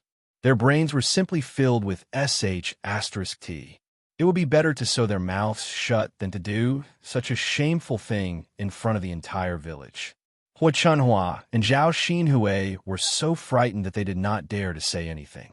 Zhao Baoshan was the most powerful person in the family, so they had to listen to Zhao Baoshan at all times. Zhao Tinshui asked, Father, what should we do now? Zhao Baoshan snorted softly and walked over to Mu Lianfeng. They say that you are the heir apparent, but who can prove that you are the heir apparent? It's not good to treat my wife like this, is it? Mu Lianfeng sized up Zhao Baoshan. This old man was somewhat different. He was smarter than the rest of old Zhao's family. Zhao Xinhui and Zhao Ping hurriedly said, Father, he is the heir apparent. That's right, Master. He is the heir apparent. I've known for a long time. Regardless of whether he was the heir apparent or not, Zhao Baoshan could not admit that Mu Lianfeng was the heir apparent. Otherwise, with his wife's temper, she would be so frightened that she would eat sh*t in front of the villagers. Even he would not be able to stop her. Zhao Baoshan glared at Zhao Xinhui and Zhao Ping. Shut up, you two. At this moment, Lu Fugui also walked over. Lu Fugui was different from the other villagers. He had more considerations. Like Zhao Baoshan, he questioned Mu Lianfeng's identity. Right now, we don't know if you are the heir, so we can't cause trouble in our Changfeng village. If the people of our village have offended you in any way, you can settle the score with them in the future, Lu Fugui said. After Zhao Baoshan and Lu Fugui said this, the surrounding villagers also began to doubt the authenticity of Mu Lianfeng's identity. It looked like it, but it also didn't. If this wasn't the case, wouldn't old Zhao's family lose even more face? He had been played for a fool. The corners of Mu Lianfeng's mouth curled up slightly. Naturally, he couldn't prove his identity now because he didn't have the token with him. All right, I'll let her go for now. But remember this matter. I'll ask for it the next time you come. Mu Lianfeng glanced at Hua Chunhua and said, he definitely wouldn't let Hua Chunhua off so easily. Then I'll thank you in advance, young master. Lu Fugui said. Mu Lianfeng snorted lightly. Since you are so righteous, I hope you can handle today's matter properly. This old woman wanted to snatch Yin Er's things and kidnap Dao Du to sell. I wonder how the village rules will punish her. When Lu Fugui heard this, he frowned and looked at Hua Chunhua. He also didn't know the truth of the matter. He didn't expect Hua Chunhua to actually do these things. This old woman was too inhumane, wasn't she? It was fine if she didn't help Yin Er when something happened, but she actually wanted to take advantage of her? Lu Fugui coughed lightly. Of course they should be punished. As the village chief, I won't let them run amok. When Yin Er comes back, let Annie Zhao come over to apologize. Also, they definitely can't touch Yin-Er's things. Otherwise, they will be expelled from the village. Chapter 364. Old Zhao's family members began to panic after hearing Lu Fugui's words. It wasn't easy for them to get something from Zhao Yin-Er, but now they had to return it. Their plan to have a meal of refined rice tonight was probably ruined. Hua Chunhua also felt the pinch, but compared to Mu Lianfeng making her eat sh*t and sew her mouth shut, she could still accept it. Mu Lianfeng took a deep look at Lu Fugui. Since that's the case, please do as you say. Mu Lianfeng then carried Dao Du and said to Dao Du, "Let's go, Dadu. Daddy will take you to Yang City." Zhao Yin had been taken away by the soldiers, so there was no point for him to stay at Zhao Yin'er's house. He couldn't be of any help, and waiting would only make him anxious. Dao Du naturally wouldn't leave Zhao Yin'er's parents to take care of him. With Hua Chenhua's personality, it would be even more dangerous for Dao Du to be taken care of by them. Yes. Dao Du nodded. Zhao Baoshan saw that Mu Lianfeng was about to leave with Dao Du, so he hurriedly asked, "Lord, why are you taking my great-grandson away?" Mu Lianfeng smiled sarcastically. So old Zhao's family also acknowledges Dao Du's identity. Zhao Baoshan knew what Mu Lianfeng meant, and he looked a little ashamed. Mu Lianfeng continued, "He's my son, so of course I'm taking him away. When Yin-Er comes back, I'll send Dao Du back." Mu Lianfeng left with Dao Du, leaving old Zhao's family members behind in shock. Many of the villagers were curious and gossipy. Is this man really Dao Du's father? They look alike. The two of them look so alike. That's right. It's obvious that they are father and son. Looks like Yin-Er and this man gave birth to Dao Du. Now, he's come knocking on her door? Sigh. Yin-Er found a man and gave birth to a child before she even got married. Now, she even brought a man home directly. How could she do such a thing? She's really not afraid of being embarrassed. What will we do? However, if this person was the heir apparent, then wouldn't Yin-Er be living a happy life? Are you going to be the princess consort in the future? I don't think that man is the crown prince. How could the crown prince be dressed so shabbily? Their clothes aren't much better than ours. Moreover, he's staying in Yin-Er's shabby room. Shouldn't he be bringing Yin-Er to the air manor to enjoy life? The villagers were talking about it. Others didn't know, but Zhao Ping'er and Zhao Xinhui clearly knew that Mu Lianfeng was indeed the crown prince.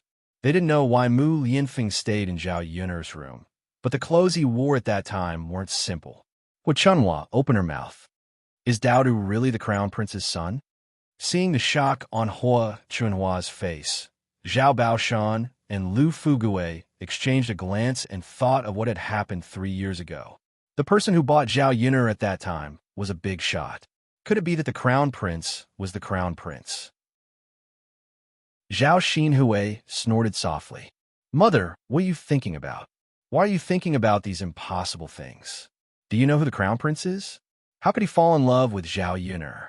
He can have any woman he wants. Even if he wanted to find a woman, she was prettier than Zhao Yun'er. The crown prince should be interested in her, right?" Hearing Zhao Xinhui's words, Hua Chunhua felt that it made sense. Zhao Yun'er was just a little girl from the countryside.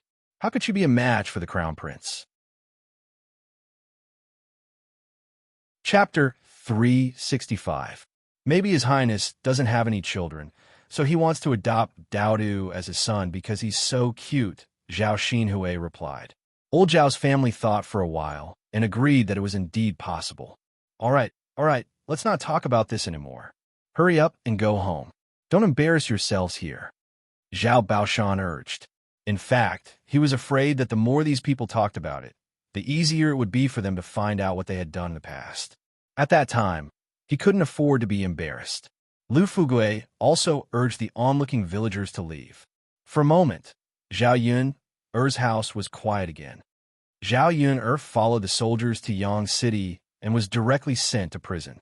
Official Gidge, I still don't know what's going on. Am I going to stay here tonight? Zhao Yun'er couldn't help but ask. She felt that it was a little strange that she was caught. In the 21st century, people would be arrested and explained clearly to the people who were arrested. However, in the ancient times, the government wouldn't explain so much to the people who were arrested. Your case will be heard by our county magistrate in 2 days. You'll know then, the constable replied. But, all right, there's no need to ask so many questions. Miss, you can go in now. The constable pushed Zhao Yun in front of a prison cell. Hey, officer, don't go. Zhao Yun called the constable again. Since the other party didn't want to tell her, she had to use some method. Thus, she handed over the last tael of silver she had on her to the constable and pleaded, Official Gidge, use this money to buy some tea later. Can you tell me what crime I committed? It won't be a big deal even if I tell you, right? I won't cause trouble.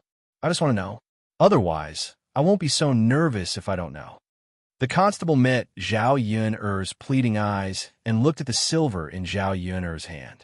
He thought that Zhao Yun was a pitiful woman. She was right. So he took the silver from Zhao Yun's hand and said to Zhao Yun, someone in the Fuling restaurant was poisoned to death after eating the dish called bullfrog. The innkeeper said that he got the ingredients from you. Right now, the innkeeper and the chef of the Fuling restaurant are in jail. They're waiting for their arraignment in 2 days. Our county magistrate will get to the bottom of this. If young Miss is innocent, the county magistrate will definitely give young Miss justice. After the constable finished speaking, he left. Zhao Yun finally figured out what was going on. There was something wrong with the bullfrog in restaurant. She knew whether there was anything wrong with the bullfrog she sent. It wasn't poisonous, so nothing would happen no matter how much she ate.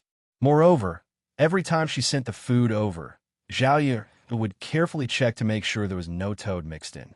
She suddenly thought of Qin Hailon.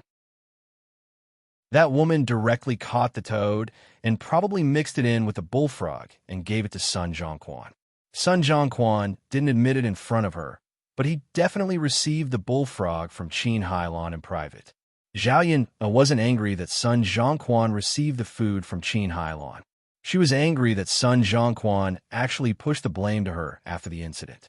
The case hadn't been heard yet, so she couldn't defend herself now. She hoped that the county magistrate would give her a chance to defend herself when the case was heard in 2 days.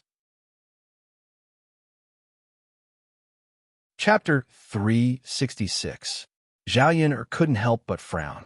Wasn't this smell a little too unpleasant?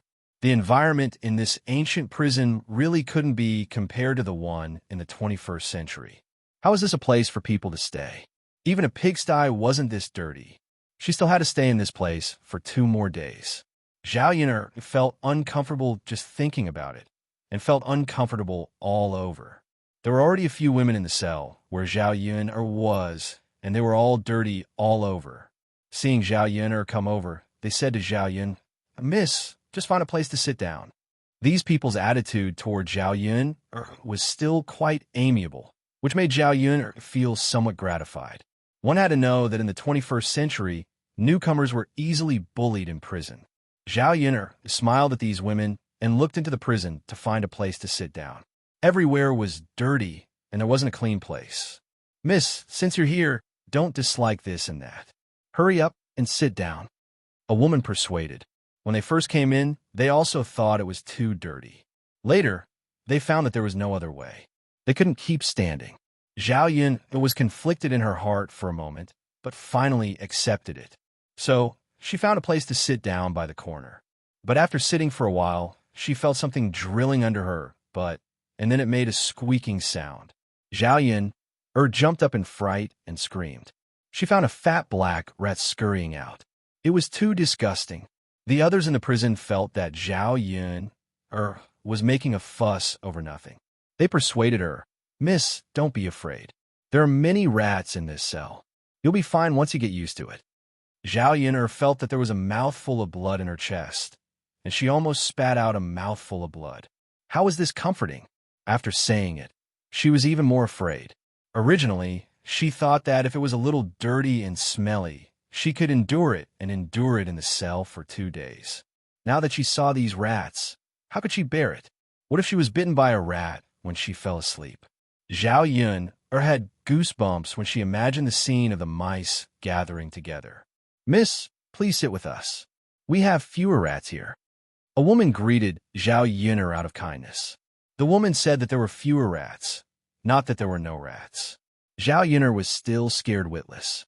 Zhao Yun'er forced a smile and said, "Thank you, Annie. I think I'll just stand." The woman did not continue to persuade her.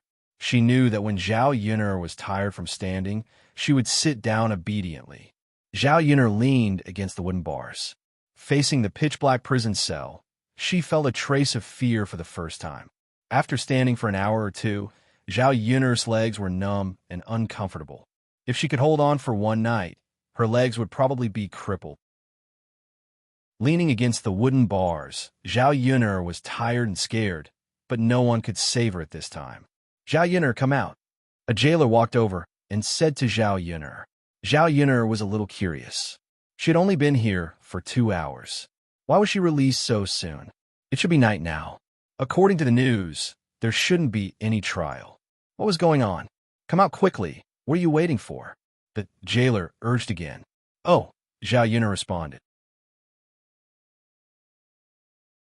Chapter 367. Walking out of the cell, Zhao Yun'er followed the jailer. She didn't know where the jailer was taking her. Would she be subjected to those ancient punishments and then beaten to the point of hovering between life and death? Through this method, she would be tortured into confessing that she had something to do with the poisoning of the bullfrog in the restaurant. Zhao Yun'er had watched many TV dramas, so she was familiar with some ancient punishments. Once she pictured the scene in her mind, her legs couldn't help trembling. In addition, she had stood for a long time in the past 2 days, so her legs were already numb and weak. It was very difficult for her to walk. "Sir, can you tell me what I'm going to do?" asked Zhao Yun'er in a trembling voice. "What are you afraid of?" The jailer heard the trembling in Zhao Yun'er's voice, so he replied with a smile. Zhao Yun'er curled her lips. "Sir, how can I not be afraid? What if you brand me with a red-hot iron later, whip me, and pinch my fingers with a wooden stick?" Zhao Yun'er told the jailer all the punishment she could think of. The more she said, the more scared she became. How could the ancient punishments be used? They would definitely make people suffer more than they would if they were alive. Once Zhao Yun'er thought of it, she couldn't help trembling in fear. She was a normal person after all, and she also had things that she was afraid of. Seeing Zhao Yun'er talking a lot, the jailer couldn't help laughing. "Miss, I think you're thinking too much." "Huh? What do you mean by that? Aren't these the torture methods in your prison?" The jailer twitched the corner of his mouth. "The punishments in our prison are much scarier than what you've just said." "What?" Hearing that, Zhao Yun'er was even more scared. Seeing Zhao Yun'er's pale face, the jailer hurriedly explained. "Who told you that you're going to be punished? Isn't it?" "No, miss, you're lucky. They're going to let you go." Zhao Yun'er was puzzled. "Little brother, why did you let me go? Could it be that my innocence has been proven?" The jailer had been working in prison for so many years, but he had never seen a woman like Zhao Yun'er. He didn't feel annoyed at all. Instead, he felt that Zhao Yun'er was very interesting. The jailer shook his head. "No, miss, it's Lord Shitsi who wants to let you go, so you don't have to stay in prison tonight." Hearing Mu Lianfeng's name, Mu Lianfeng was surprised. She didn't expect Mu Lianfeng to come to save her so soon. "But, am I going out just like that?" The jailer felt that Zhao Yun'er had a lot of questions, but he still patiently explained, "What is the identity of the heir? How could we, the government, not give them face when they ask for it? But your case still has to be tried. Lord Shitsi promises that he will send you here on the day of the trial." Zhao Yun'er nodded. "So that's how it is." The purpose of detention was to prevent criminals from escaping in advance. Since they could guarantee that they would be present during the trial, it didn't matter whether they were in the prison or in the Shitsi's residence. The jailer couldn't help but look Zhao Yun'er up and down. "Miss, you look quite ordinary. I didn't expect you to be related to Lord Shitsi. You're really something." Zhao Yun'er smiled awkwardly. "I just happened to help Lord Shitsi with a small favor." Chapter 368. "Oh, okay." Zhao Yun'er nodded. Just as she was about to quicken her pace, her legs started to hurt even more. She had been standing there for too long and had to start walking before she could rest. Ouch! Zhao Yun'er walked and walked. Suddenly she fell down and fell to the ground. The jailer hurriedly asked, "Miss, are you all right?" Zhao Yun who shook her head and hammered her legs. I'm fine. It's just that my legs don't listen to me and I can't walk properly. But we can't let the crown prince wait for too long. Miss, come, let me help you, the jailer said as he came over to help Zhao Yun. Thank you, brother. You're welcome, the jailer replied. In fact, he was usually not so patient with prisoners. Today, he had a good impression of Zhao Yun. Moreover, Zhao Yun was the crown prince's woman, so he was a little more polite. The jailer walked Zhao Yun to the door of the prison. Mu Lianfeng was standing outside the door. After Mu Lianfeng returned to the crown prince's residence, he changed into a new set of clothes. The purple brocade robe enhanced his temperament. That handsome appearance could not help but attract Zhao Yun's attention. This man was really a demon. When he was in her house, his clothes were a little tattered and she did not feel much. Now that he had changed into a new set of clothes, his original handsomeness and temperament appeared again. Sure enough, it was better for Mu Lianfeng to stay in Yang City. What'd she done to him in her house? A peerless handsome man was holed up in her shabby, thatched hut. No matter how handsome he was, he would be overshadowed. When Mu Lianfeng saw Zhao Yun, he was a little excited. But when he saw the jailer holding Zhao Yun's arm, his eyes immediately darkened. Mu Lianfeng took a step forward and pushed the jailer away from Zhao Yun. The prison guard still had not figured out what had happened. He lay on the ground with a confused look on his face. Zhao Yun was also stunned. Why did Mu Lianfeng bully people? Before Zhao Yun and the jailer could figure out what had happened, Mu Lianfeng's stern voice sounded. What did you do to Yun? Is this an abuse of power? Tell me. The jailer was so frightened by Mu Lianfeng's cold voice that he trembled. He knelt on the ground and said to Mu Lianfeng, Your Highness, you've wronged me. I really didn't do that. We didn't abuse the law. Zhao Yun looked at Mu Lianfeng's angry face.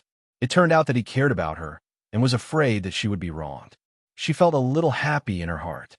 Young Master Mu, they really didn't torture me. You misunderstood.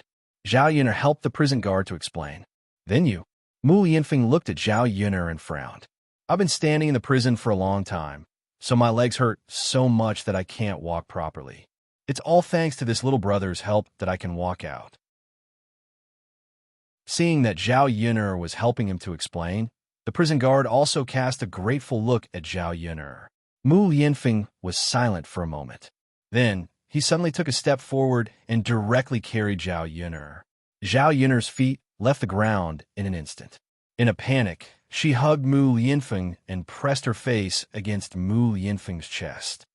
Young Master Mu. Zhao Yun looked at Mu Lianfeng in surprise. She didn't know what Mu Lianfeng meant. Since your legs can't move, I'll carry you, Mu Lianfeng explained.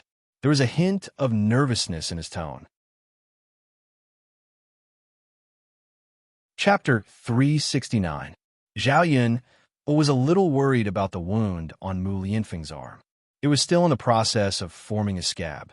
If he used too much strength, it would probably tear again. Wouldn't that hurt to death? It wasn't like she couldn't walk with her legs. Mu Lianfeng could support her, being held in his arms. Zhao Yun felt a little strange.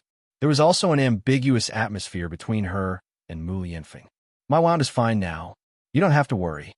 Mu Lianfeng's pleasant voice whispered into Zhao Yun's ear. His warm breath instantly blew into Zhao Yun's ear. Zhao Yun's face also turned red.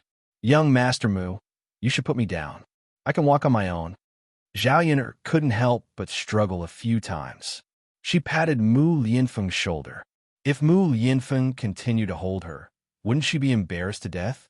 Just as Zhao Yun was struggling, Mu Lianfeng grabbed Zhao Yun's hand and whispered into Zhao Yun's ear, Don't move. Mu Lianfeng's tone was commanding. Zhao Yun saw that he was still holding her tightly. She was afraid that she would continue to move. Mu Lianfeng was fine at first, but in the end, because of her, she pulled on his wound instead. Mu Lianfeng's body had a faint fresh scent. It smelled very good. Zhao Yun couldn't help but swallow her saliva. The feeling of being hugged by Mu Lianfeng was very strange. This man's embrace was really big. His solid chest seemed to be able to give her something to lean on. If Mu Lianfeng hadn't come today, she might have to stay in prison for 2 days. How hopeless would that be? Every time she was in trouble, he was by her side and helped her in time. She had lived for more than 20 years in her previous life, but she had never met someone who treated her like this. Young Master Mu, why are you so good to me? Zhao Yun couldn't help but ask. Mu Yinfeng's body trembled slightly. Because Miss Yun'er also saved me. It's only right that I do this for you. Zhao Yun'er smiled bitterly. Is that the only reason? She even thought that it was an unrequited love. Of course not. Mu Yinfeng replied. Zhao Yun'er's heart, which had sunk down, suddenly recovered a lot. Zhao Yun'er waited expectantly for Mu Yinfeng's answer. She wanted to hear what Mu Yinfeng had to say. Mu Yinfeng's lips curled up slightly. Zhao Yun'er looked up and happened to see his good-looking side profile. He was so handsome that it was a mess. Miss Yun'er, you are very special. You have an inexplicable attraction to me, so I can't help but want to protect you. Mu Yinfeng answered honestly. Zhao Yun'er's heart trembled. Was Mu Yinfeng confessing? If it wasn't for the huge gap between the two of them, Zhao Yun'er really wanted to be together with Mu Yinfeng. The atmosphere between the two of them became even more ambiguous. Mu Yinfeng tactfully kept his mouth shut when Zhao Yun'er didn't say anything. If Zhao Yun'er didn't have any feelings for him, the more he said, the harder it would be to get along with her in the future. After a while, Mu Yinfeng carried her into the carriage. The carriage belonged to the heir apparent's residence. They had specially come to pick up Zhao Yun'er. Zhao Yun'er couldn't help but ask, Young Master Mu, am I really going to stay at the heir apparent's residence tonight? Mu Yinfeng nodded. Yes, where else would Miss Yun'er go? Chapter 370. It's okay, it's no trouble. Mu Yinfeng smiled faintly. Then, it was good that it was not troublesome. If it was troublesome, Mu Yinfeng could just get her a room in the inn. Young Master Mu, thank you for coming back to help me get out of prison. Did you go back to Yang City alone? Did you hand Dao Du over to my parents? She was most worried about Dao Du. Such a young child could not do without her taking care of him. Dao Du was probably worried and afraid now, right? Speaking of Zhao Yun'er's parents, Mu Yinfeng's expression was a little ugly. He did not want to mention those people from old Zhao's family. If he handed Dao Du over to Zhao Yun'er's parents, who knew what would happen? However, Mu Yinfeng did not want to tell Zhao Yun'er about what old Zhao's family had done after Zhao Yun left. He was afraid that Zhao Yun would be angered to death if she heard about it. He would naturally deal with what old Zhao's family had done later. I brought Dao Du back. He's now resting in the Shiizi's residence. He said that he would wait for you to go back for dinner. Zhao Yun'er nodded. Young Master Mu, thank you. I've troubled you with Dao Du's matter. Mu Yinfeng smiled and said, You're welcome. I've also troubled Yun'er a lot during this period of time. These are all things that I should do. As soon as Mu Yinfeng finished speaking, the carriage jolted, and the two people in the carriage swayed. Zhao Yun suddenly fell towards Mu Yinfeng. Their faces were very close, and Zhao Yun'er's lips brushed across Mu Yinfeng's cheek. Their eyes met, and Zhao Yun'er's heart could not help but skip a beat. She quickly avoided Mu Yinfeng's body. However, Mu Yinfeng did not give her the chance. Mu Yinfeng grabbed Zhao Yun'er's hand and kissed her on the lips. Mu Yinfeng's lips lingered on Zhao Yun'er's lips for a while, savoring the aftertaste. Zhao Yun'er was a little overwhelmed by this sudden incident. The sensation on her lips was exceptionally clear. She was stunned, and her mind went blank for a moment. Heavens! Who could tell her what was going on? Was she kissed by Mu Yinfeng? After a few seconds, Zhao Yun'er confirmed that it was true. Mu Yinfeng really kissed her. Zhao Yun'er wanted to struggle, but Mu Yinfeng immediately reached out another hand and restrained the back of her head. Otherwise, Zhao Yun'er would have had a chance to struggle. After Mu Yinfeng kissed for about 2 to 3 minutes, he slowly let go of Zhao Yun'er. Zhao Yun'er's entire face was as red as a monkey's, but after being suddenly released, she could not help but gasp for breath and take in large mouthfuls of fresh air. Crazy, crazy. Did Mu Yinfeng know what he was doing? Why was he so impulsive? Mu Yinfeng licked the corners of his mouth as if he was savoring the aftertaste. He was also hot-headed just now and could not help but kiss Zhao Yun'er. After he reacted, he realized what he had done. Young Master Mu, Zhao Yun'er did not know what to say for a moment. Should she blame Mu Lianfeng? Miss Yun'er, I was impulsive. I will take responsibility for you. Before Zhao Yun'er could question him, Mu Lianfeng spoke. This was the first time he kissed a woman and could not control his inner impulse to kiss her. Since it had already happened, as a man, he naturally had to bear the consequences. Zhao Yun'er was slightly stunned. Chapter 371. Miss Yun'er, since I've kissed you, I'll take responsibility for you. Men and women shouldn't touch each other, so we're not husband and wife. We shouldn't be so intimate. Yun'er, shall I marry you?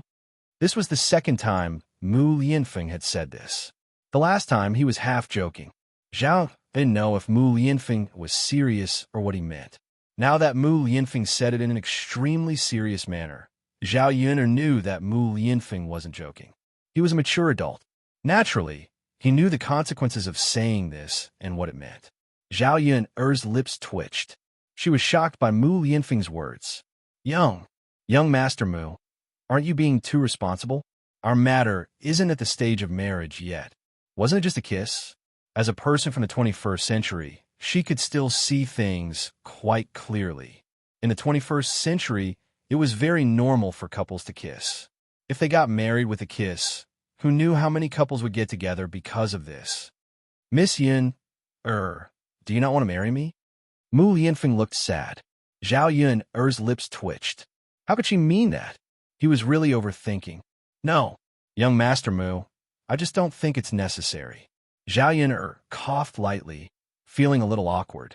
Her face was burning. She hadn't digested Mu Lianfeng's kiss yet. Sure enough, a man and a woman alone couldn't be in the same room. Perhaps something could happen between the two of them, even if they didn't have anything to do with each other. Zhao Yun'er lowered her head shyly. In Mu Lianfeng's eyes, it was very pleasant. Mu Lianfeng's throat moved. He had never been so moved by a woman before. Thus, he held Zhao Yun'er's hand and said, Yun, if I say that I like you, will you marry me? Zhao Yun'er was stunned. Was this a proposal? Perhaps Mu Lianfeng had deliberately kissed her just now to find an excuse to marry her. Meeting Mu Lianfeng's burning gaze, Zhao Yun'er felt a little breathless and wanted to escape. Yun'er, marry me. I'll take good care of you and Daodu. Mu Lianfeng's voice rang in Zhao Yun'er's ears again. This sentence was like a promise. There was such a man behind her that she could rely on. No matter how strong Zhao Yun'er was, she was still a woman. Mu Lianfeng's words touched her. If she rejected him, Mu Lianfeng would probably be disappointed. Moreover, she didn't want to refuse young Master Mu. If I marry you, won't your parents object? Zhao Yun'er asked. She was worried that the distance between them was too great. Those people in the heir presumptive's residence wouldn't easily agree to her marriage with Mu Lianfeng. She didn't want to be with Mu Lianfeng. It was just a casual remark. It couldn't even be put on the table. Leave this matter to me.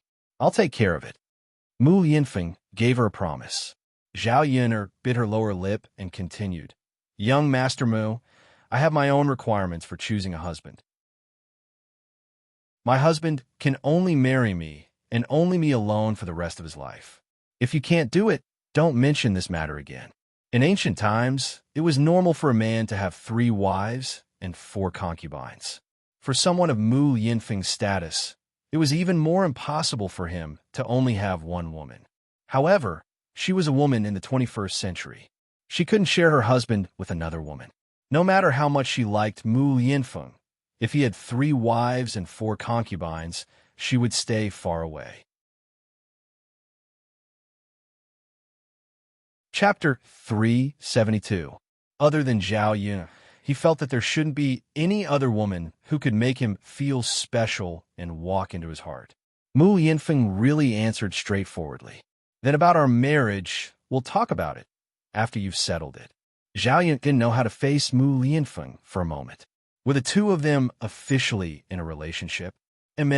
Trust me, Yun'er. Mu Lianfeng's hand touched Zhao Yun'er's face.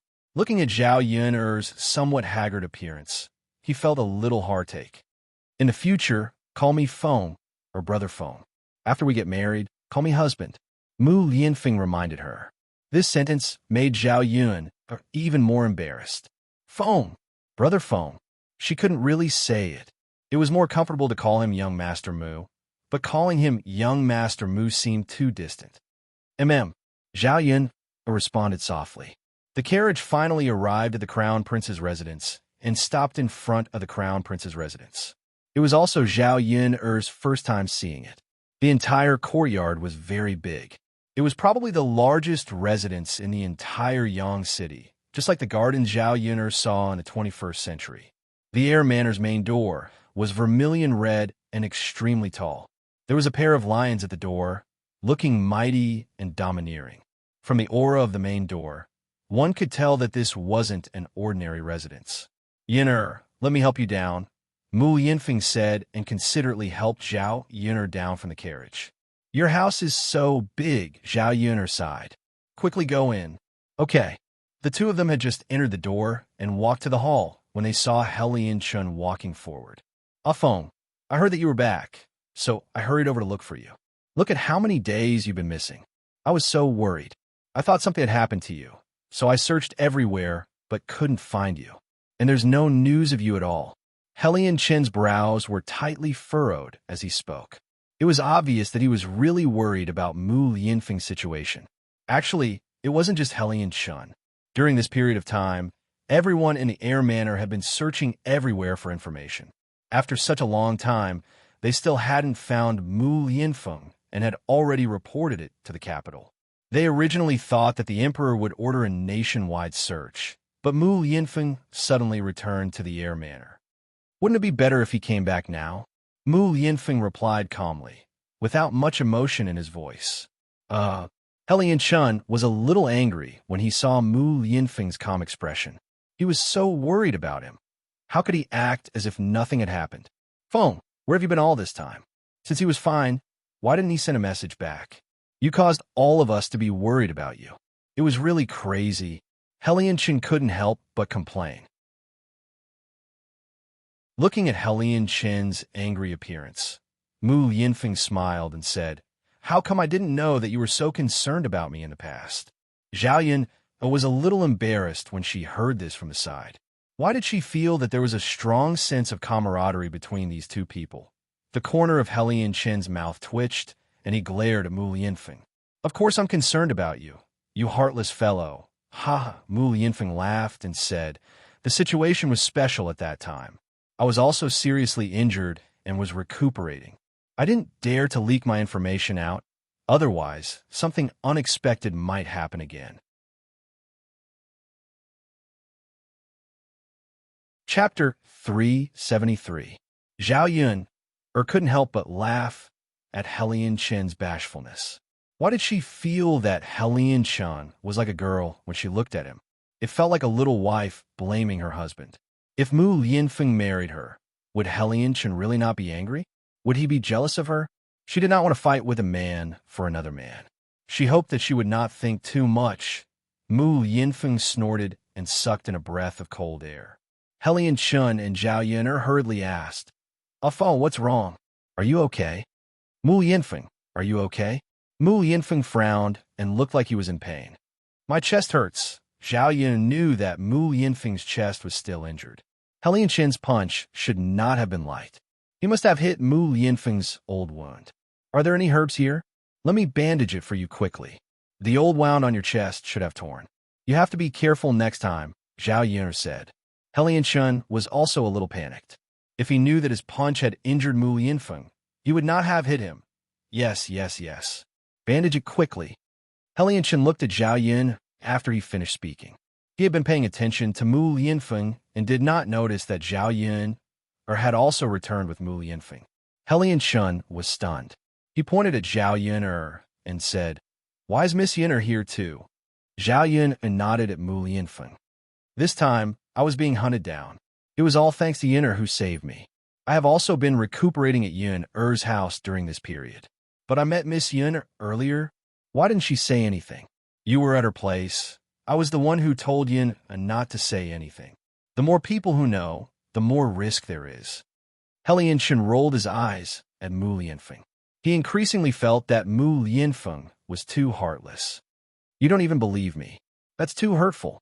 Helian Chen's angry expression was a little cute. Mu Lianfeng smiled. It's my fault, okay? It's your fault to begin with. Zhao Yun listened to the two people bickering at the side. The gay feeling was getting stronger and stronger. She couldn't listen to it anymore. She could not help but laugh and say, "Let's go apply the medicine first. We'll talk about the other things later." No matter how dissatisfied Helian Shan was, it was still more important to treat Mu Lianfeng's injuries. There were specialized physicians in the air manor. They quickly bandaged the wound on Mu Lianfeng's chest. "Miss Yin, thank you so much. Thank you for saving Feng and taking care of him for such a long time," Helian Shan said gratefully to Zhao Yun, as if Zhao Yun had saved his wife. "It's all right. Young Master Helian is too polite. It's not a small matter that you saved Feng. Later, the entire air manor will definitely run over to thank you, especially Madame Mu. Especially old Madame Mu." Helian Chun had just finished speaking when the sound of footsteps came from outside the door. "Feng, are you all right?" It was the voice of an old woman. Her tone was filled with deep concern. Then, they saw an old woman in her 60s or 70s walk in. Zhao Yun sized up the old woman who walked over. She was dressed in luxurious clothes and wore precious jewelry. One look, and she knew that she was a rich madam. Although the old woman was a little old, she still had a temperament. She should have been a great beauty when she was young. This old woman should be the Madame Mu that Helian Shin mentioned. Chapter 374. Grandma. Mu Yinfeng greeted old Madame Mu affectionately when he saw her. Old Madame Mu was probably the most anxious person when he was not around these past few days. Mu Yinfeng noticed that old Madame Mu seemed to have become more haggard. There were a few strands of white hair on her temples. "Feng, you're finally back. If you didn't come back, I'm afraid that I wouldn't be able to live on." Old Madame Mu took out a handkerchief and wiped the corners of her eyes. Shitzi Manor had only one heir. If anything happened to Mu Yinfeng, Shitzi Manor would have no descendants. "Grandma, I'm back, right? Don't worry." Mu Yinfeng comforted her. Old Madame Mu nodded while sobbing. Yes, it's good that you're back. It's good that my phone is back. Old Madam, you have to thank Miss Yin, for Feng's safe return." Helian Chen pointed at Zhao Yun, and quickly helped Zhao Yun, to claim the credit. Old Madame Mu's attention then fell on Zhao Yun. She sized up Zhao Yun and saw Zhao Yun's clothes. She guessed that Zhao Yun was a little girl from the countryside. But regardless of Zhao Yun's identity, she should be grateful since Zhao Yun saved Mu Yinfeng. So she said to Zhao Yun, "Thank you, miss. I'll ask the servants to give you 500 taels of silver as thanks.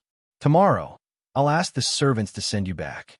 If you have any other requests, such as food, drinks, clothes, and necessities, just let me know. I'll ask the servants to buy them all." Old Madame Mu's way of thanking people was to use money. But she felt that Zhao Yun's clothes were shabby and her family should be poor. She should lack these things the most. Zhao Yun felt uncomfortable when she heard that. What did old Madame Mu mean? She saved Mu Yinfeng because Mu Yinfeng had helped her before, not because of money. A stiff smile appeared at the corner of her mouth. "Thank you, old madam, but you don't have to give these things to Yun'er. Although Yun'er saved young Master Mu also helped me a lot before." Old Madame Mu was stunned. She frowned and said, "Miss, are you not satisfied with my arrangement? If you have any requests, feel free to let me know.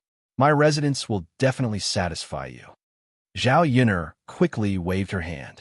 "Old Madam, you misunderstood me. I don't need any reward." Old Madame Mu couldn't help but take a few more glances at Zhao Yun'er. She still did not understand this woman. Why didn't he want the money? Then what did she want? What was she planning? Old Madame Mu didn't believe that Zhao Yun'er didn't want to gain any benefits. She had seen many scheming women. In her opinion, Zhao Yun'er must want to gain more benefits. "Miss, although you saved my grandson, you can't go too far. We can give you the money, but don't even think about having any ideas about my grandson. Don't think about being his concubine." Even if we have a maid in the same room, it's not something a country girl can do. Old Madame Mu said to Zhao Yuner. She told her the guess in her heart. She looked at Zhao Yuner with disgust. Zhao Yuner was really angered by old Madame Mu's words this time.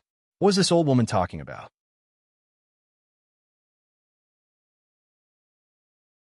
Chapter 375.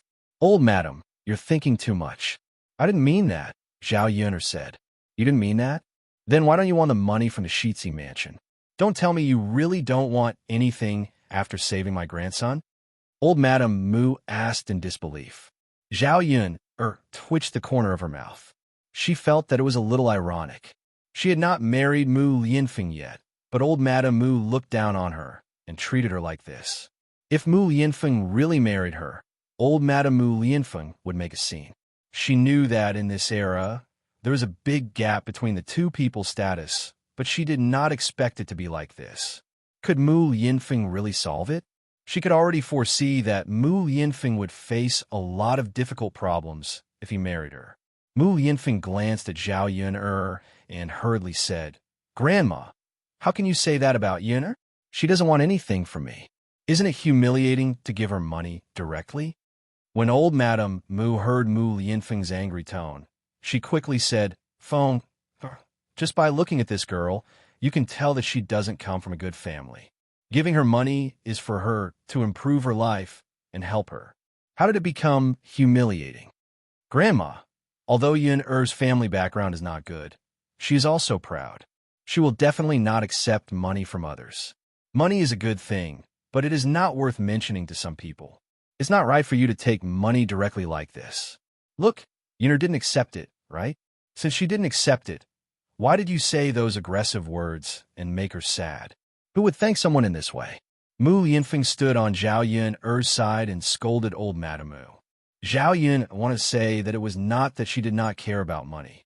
She was working hard to do business now, just to earn more money and live a good life with Daodu. She refused not because of her pride, but because she did not think that Mu Lianfeng owed her a favor. On the contrary, Mu Lianfeng helped her a little more. This time, if it were not for Mu Lianfeng, she was afraid that she would still be in the dark and dirty prison in fear. After hearing Mu Lianfeng's words, old Madame Mu realized that her words were harsh. But that was what she thought. Her grandson was angry. She could not continue to lose her temper in front of Zhao Yuner.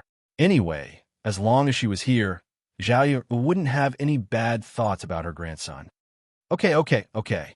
It's Grandma's fault. Grandma shouldn't have said that. But she saved you. Tell me, how should I repay her? You can't really do nothing, right? Old Madame Mu asked. She wanted to repay Zhao Yuner for saving Mu Lianfeng once and for all. In this way, Zhao Yuner would not have the chance to pester Mu Lianfeng. Without waiting for Mu Lianfeng's reply, Zhao Yuner said, Old Madam, there's really no need. It's all thanks to young Master Mu's help that I got into trouble this time. We're even now, so there's no need to repay him. Old Madame Mu looked at Mu Lianfeng in confusion. Mu Lianfeng then told her about Zhao Yuner's situation. After hearing it, old Madame Mu was relieved. She was wondering why Zhao Yuner did not want her money. So this was the reason. If Shitsi Mansion helped her this time, it could be considered that they had repaid Zhao Yuner's kindness. Chapter 376. Mu Lianfeng nodded faintly and responded. Zhao Yuner could not help but feel bitter when she saw the 180-degree change in old Madame Mu's attitude. It was not that she did not understand old Madame Mu's thoughts, but now that she had confirmed that she did not want to rely on Mu Lianfeng, she was happy. Miss Yuner, then you should stay in the Shitsi Mansion for the next 2 days. I will ask the servants to take good care of you. I guarantee that you will eat and drink well. Old Madame Mu said with a smile. Zhao Yuner did not want to argue with old Madame Mu about her sudden change in attitude. She was even more lazy to argue with old Madame Mu. So she nodded and said, Thank you, old madam. You're welcome. This is what I should do. Miss Yuner saved our phone. The entire Shitsi Mansion is grateful. If you need any help, you can ask. Thank you, old madam. As soon as Zhao Yuner finished speaking, she heard Daodu's voice outside the room. Mother. When Mu Yinfeng went to the prison, he asked the servants to take care of Dao Du. At first, when Mu Yinfeng came back with Dao Du called Mu Yinfeng father. The servants thought that Dao Du was Mu Yinfeng's illegitimate son, but they thought that it was impossible. If Mu Yinfeng had a son, then he would be the Shitsi mansion's little Shitsi. Old Madam would be overjoyed if she knew. She would not let the Shitsi mansion's child wander outside. Maybe there was another reason. Old Madam Mu also liked children. When she heard Dao Du's voice, her eyes lit up. Hearing Dao Du's soft voice, she knew that he was a cute little guy. Mother. Dao Du saw Zhao Yun'er when he entered the room and rushed to Zhao Yun'er. She burrowed into Zhao Yun'er's arms. After all, he was only a 3-year-old child. He simply couldn't leave his mother. Dao Du was also worried that Zhao Yun'er had been away for such a long time. After returning to Zhao Yun'er's embrace, Dao Du hugged Zhao Yun'er tightly. He was afraid that if he let go, Zhao Yun'er would leave again. Zhao Yun'er caressed Dao Du's smooth little face and said softly, "Mother is here. Mother, Dao Du misses you so much. Mother just left not long ago. Why do you want to die already?" Zhao Yun'er's lips curved into a faint smile. At this moment, Zhao Yun'er saw Dao Du. Her anger from old Madame Mu immediately dissipated. Old Madame Mu couldn't help but look at Dao Du, who was in Zhao Yun'er's arms.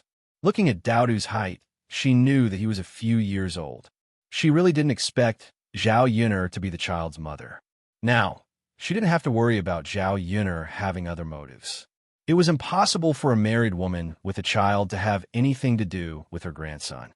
Miss Yun'er's child is already so big, right? Old Madame Mu asked with a smile. She seemed to be in a good mood. Zhao Yun'er responded. Then, she held Dao Du's little hand and walked to old Madame Mu. She said to Dao Du, great-great-grandmother. Children had to be polite. It was one thing for her to have a problem with old Madame Mu, but she still had to be polite on the surface. Dao Du was also very obedient. When he heard Zhao Yun'er's words, he went to old Madame Mu and said sweetly, "Hello, great-grandmother."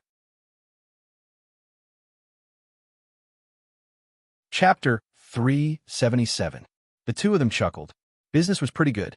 In just one morning, Mulan had sold nearly 200 copper coins. To Mulan, this was already a large sum of money. Although she couldn't do this every day, she could still make do with a few hundred copper coins a month. She could barely get by. Mulan sighed with emotion. "I'm thinking about when I can save more money and build a few houses. At that time, I'll have a separate house. It'll be more comfortable for my family to live together." At present, he continued to live with old Madame Zhu. When he heard old Madame Zhu's voice, he couldn't help but feel a little annoyed. If he had his own house and lived a little further away, he really wouldn't have anything to do with the Zhu family. Zhao Yun'er could understand Mulan's feelings. It's always good to have a dream. Life will get better slowly. Mulan sighed. That's true. Building a house costs a lot of money. Now that we're selling these things, it's already good enough that we can live on, let alone building a house. In the end, it was because of money. Zhao Yun'er looked at Mulan's injured fingers. She couldn't continue weaving baskets for a long time. It was tiring and hurt her hands. The most important thing was that she didn't make a lot of money. If she wanted to live a better life, she had to think of another way out. What kind of business could she do in this town? Zhao Yun'er suddenly thought of the snack stall. If she did it alone, she would be busy and strenuous. But if she did it with 2 people, it wouldn't be so tiring. She could also make more money. Zhao Yun'er had a feeling that she couldn't do business with Sun Zhongquan for long. She didn't know what Sun Zhongquan and Qin Hailan were doing. If she really couldn't do business with Sun Zhongquan, she could make a plan in advance. During the day, Mulan's baskets were almost sold out. After packing up the remaining things, the two of them went to the market to buy some vegetables. Mulan directly weighed a caddy of pork and brought it back. The children at home hadn't eaten anything good.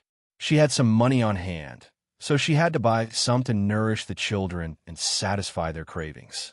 On the way back, Zhao Yun'er had told Mulan about the snack stall plan. Mulan was very interested. "Yun'er, if possible, I want to do it with you. I'm not afraid of hard work. I'm happy as long as we can make money." Zhao Yun'er nodded. As long as she could make money, she didn't mind even if it was a little hard. But Yun'er, I don't have the capital. Zhao Yun'er patted Mulan's shoulder. Mu, Yun'er, I feel that you're the one who loses out. How about this? When we share the money, you can get more and give me less. Or I can work for you every month, and you can give me a little salary. Mulan, don't you know our relationship? Don't be so polite with me. We can talk about how to share the money later. Let's go to Yang City to check the situation and see when we can buy the stall. Sure. After lunch, Zhao Yun wanted to go up the mountain, but there were a lot of officers and soldiers. These soldiers gathered in front of Zhao Yun'er's house, which attracted many villagers. They were all chattering about what had happened. Chapter 378. Fortunately, he was quick-witted and found an excuse. Otherwise, Matriarch Mu would definitely nag at him about his marriage again. It would be fine if he married Zhao Yun'er, but the problem was that Matriarch Mu liked Murong Shuang, the cousin he had no feelings for. Father, does your head really hurt? Do you want Daodu to massage it for you? Daodu asked considerately. Looking at Daodu's worried little eyes, Mu Lianfeng was touched. His son was filial. No, father was just teasing your great-grandmother. Mu Lianfeng said with a smile. Father? That's not good, right? My mother said that I can't tease people, especially the younger generation. I can't tease the elders. Daodu frowned with a serious expression. He said seriously. Mu Lianfeng felt that he was being lectured by a child. He couldn't help but laugh. All right, it's father's fault. Father shouldn't tease great-grandmother. Then does father's head really not hurt? It doesn't hurt. That's good. Daodu smiled at Mu Lianfeng. Helianchen looked at the interaction between Mu Lianfeng and Daodu. Why did he feel that the two of them were more and more like father and son? Mu Lianfeng called for the servants to bring some food over. He had dinner with Zhao Yun'er and Daodu. The next day, Zhao Yun'er and Daodu stayed in the Crown Prince's residence.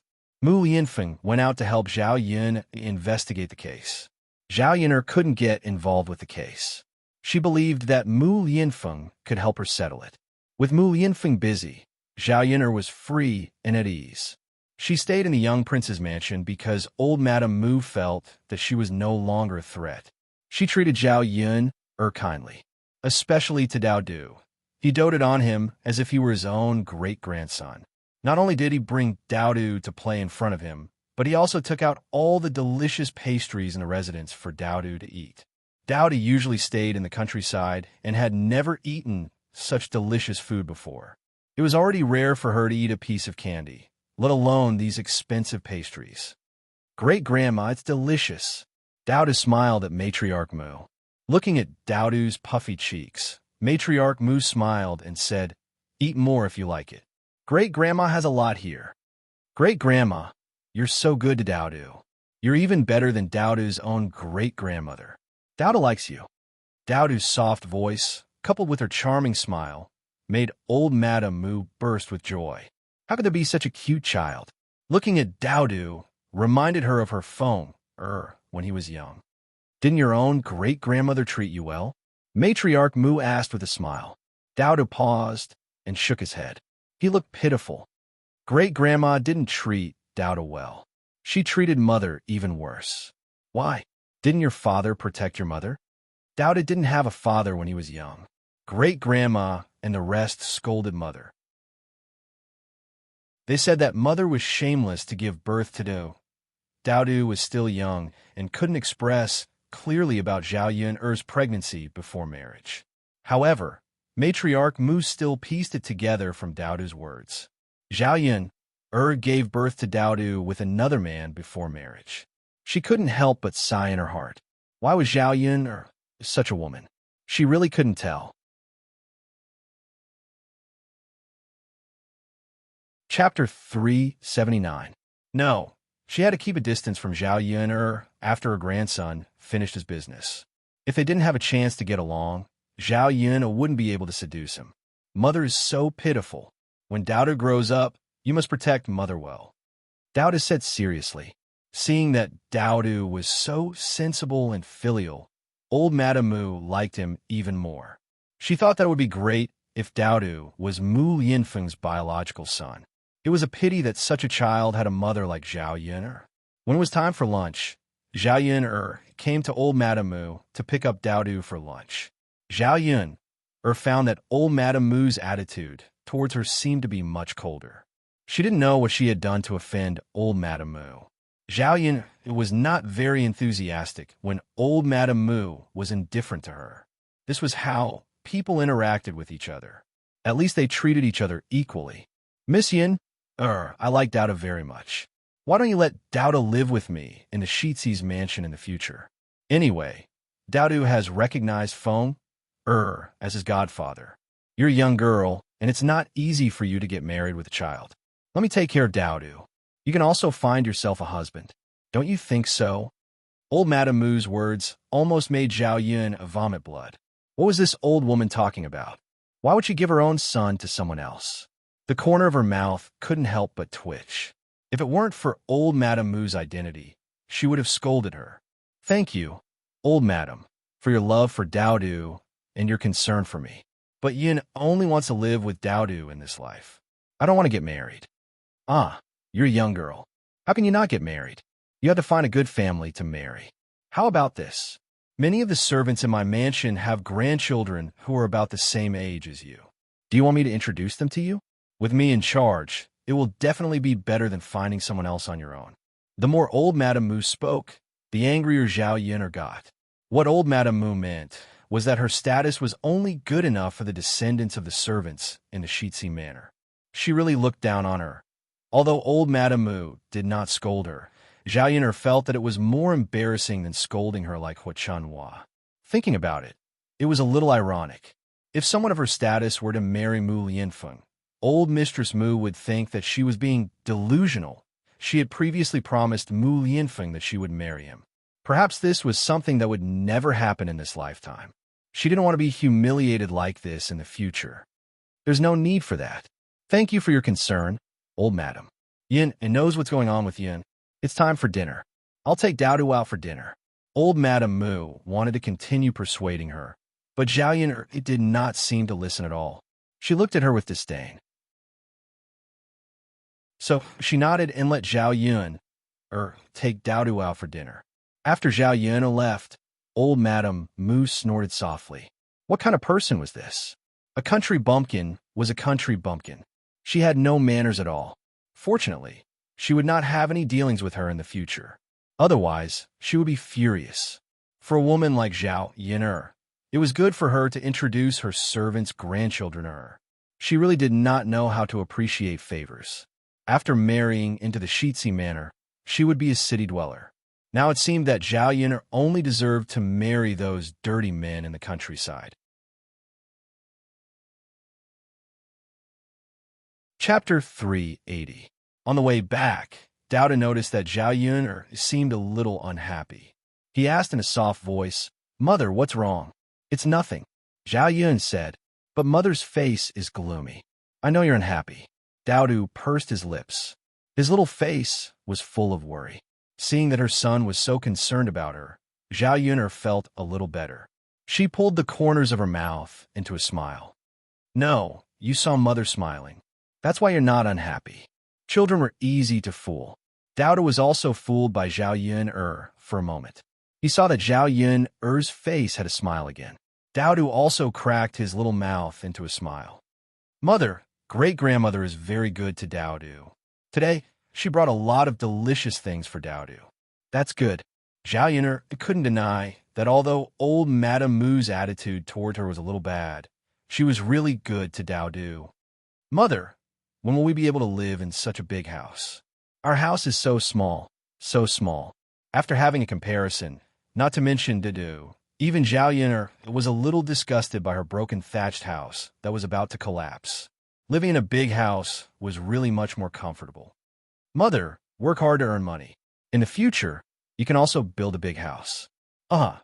Based on old Madame Mu's current attitude towards her, Zhao Yun'er estimated that the matter between her and Mu Lianfeng would be temporarily put on hold. Therefore, she still had to earn her own living and take care of Dowdu to live a good life. After 2 days, the case officially went to court. After Mu Lianfeng's investigation and evidence, the final responsibility fell on Qin Hailon. The bullfrog that had eaten the food was taken from the batch of goods sent by Qin Hailon. The bullfrog sent by Zhao Yuner had no problems. The county magistrate acted according to the evidence and finally convicted Qin Hailon. Although Qin Hailon didn't intend to murder people, she couldn't shirk the responsibility of selling a toad and a bullfrog for money. Finally, Qin Hailon was sentenced to 10 years in prison. The Feline restaurant had no intention of harming anyone, but they couldn't avoid responsibility. Thus, the restaurant was fined 200 taels of silver. Just like that, the case was closed. Zhao Yuner was finally cleared of the charges and was not implicated. Walking out of the yamen, Zhao Yuner heaved a sigh of relief. If she was alone, she wouldn't have been able to investigate so many things, let alone clear her name. Perhaps she could only admit that she had been wrong this time. The one who had been imprisoned was her, not Qin Hailon. Zhao Yuner and Mu Lianfeng walked out of the cell side by side. "Miss Yuner," Sun Zhongquan called out to Zhao Yuner. He also felt a little guilty about this matter. He knew that he had wronged Zhao Yuner. If he had confessed Qin Hailon earlier, Zhao Yuner wouldn't have been implicated. Sun Zhongquan came over. Zhao Yuner had a cold attitude and didn't want to say anything more to Sun Zhongquan. "Miss Yuner, I'm really sorry. It's all my fault. I apologize to you. At that time, I was blinded by lard and accepted that woman's things. Now, this matter has happened." Zhao Yuner snorted softly. "Shopkeeper, I've warned you before. Don't let anything happen. Now that something really happened, I can only say that your restaurant lost 200 taels of silver. You asked for it."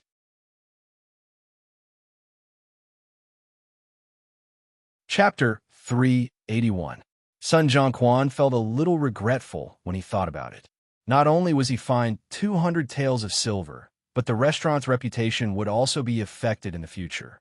What a restaurant was most afraid of was that customers would eat in the restaurant and have problems, let alone die from eating.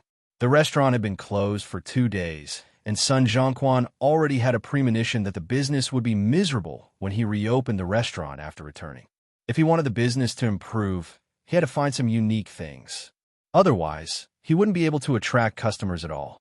"Shopkeeper, it's useless to say this now. Things have already happened, and there's no way to reverse it. You'd better take care of yourself in the future. In the contract we made before, you can only buy from me, but you violated the contract, then the cooperation between the two of us ends here, and there is no need to have any contact in the future." Zhao Yuner said coldly. This kind of person wasn't suitable for her to cooperate with in the long term. This time, there was a problem, but fortunately it was solved. She couldn't guarantee that there wouldn't be any problems with cooperating with Sun Zhongquan in the future. If something happened, it would be too late to regret it. There were other ways to earn money, so Sun Zhongquan was fine. "Miss Yuna, it's my fault, but we won't stop cooperating." Sun Zhongquan frowned and asked embarrassedly, "What's the point of cooperating with a person like Boss Sun who goes back on his word?" Zhao Yuna replied. She didn't want to be entangled with Sun Zhongquan anymore, so she pulled Mu Lianfeng and left. On the way, Mu Lianfeng smiled and asked, "Yuner, are you really not cooperating with that restaurant?" Zhao Yun nodded and responded, "It's good that you don't cooperate. You have to wake up early every day to deliver goods. It's quite tiring." Mu Lianfeng's tone was filled with heartache. Zhao Yun was a woman after all. She couldn't work as hard as a man. Since she had him in the future, he could give Zhao Yun someone to rely on. "Yuner, I'll take care of you in the future. I'll take care of you." Mu Lianfeng held Zhao Yuner's hand as if he was making a precious promise. Zhao Yun and Mu Lianfeng looked at each other and smiled. A woman should be most touched by a man saying this to her. But Zhao Yun also understood that this kind of words couldn't be trusted. She was a modern woman with her own independent thoughts. She didn't want to rely on a man for the rest of her life. "Let's talk about this later.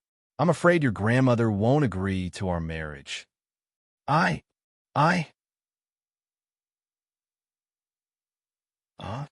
In Zhao Yun could feel Mu Lianfeng's sincerity. She also understood his helplessness, so she didn't want to give Mu Yinfeng any pressure. If they really couldn't be together, then they wouldn't be together. The two of them returned to the Shitsi mansion together. Matriarch Mu was playing with Daodu. Seeing that Daodu's clothes were of poor quality, she specially asked the servants in the mansion to make several sets of clothes for Daodu. Spring, summer, autumn, and winter. There were 2 or 3 sets for each season. The clothes were just made and sent over today. Matriarch Mu helped Daodu change into them. The moment Zhao Yuna returned, she saw Daodu in a new set of clothes. He looked just like a little prince. Daodu really looked a lot cuter when he dressed up like this.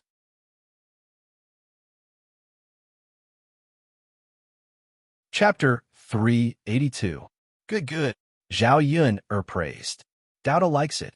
Mother, the new clothes are so comfortable. That's good. The clothes made of silk were very smooth on the body. How could it be uncomfortable?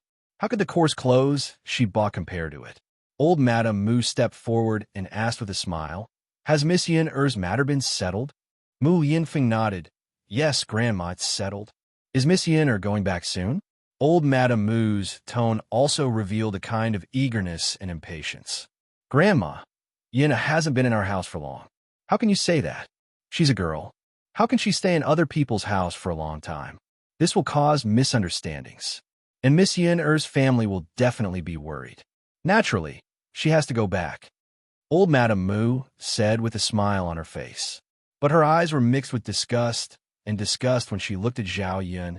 To put it bluntly, she didn't like her and wanted to drive her away.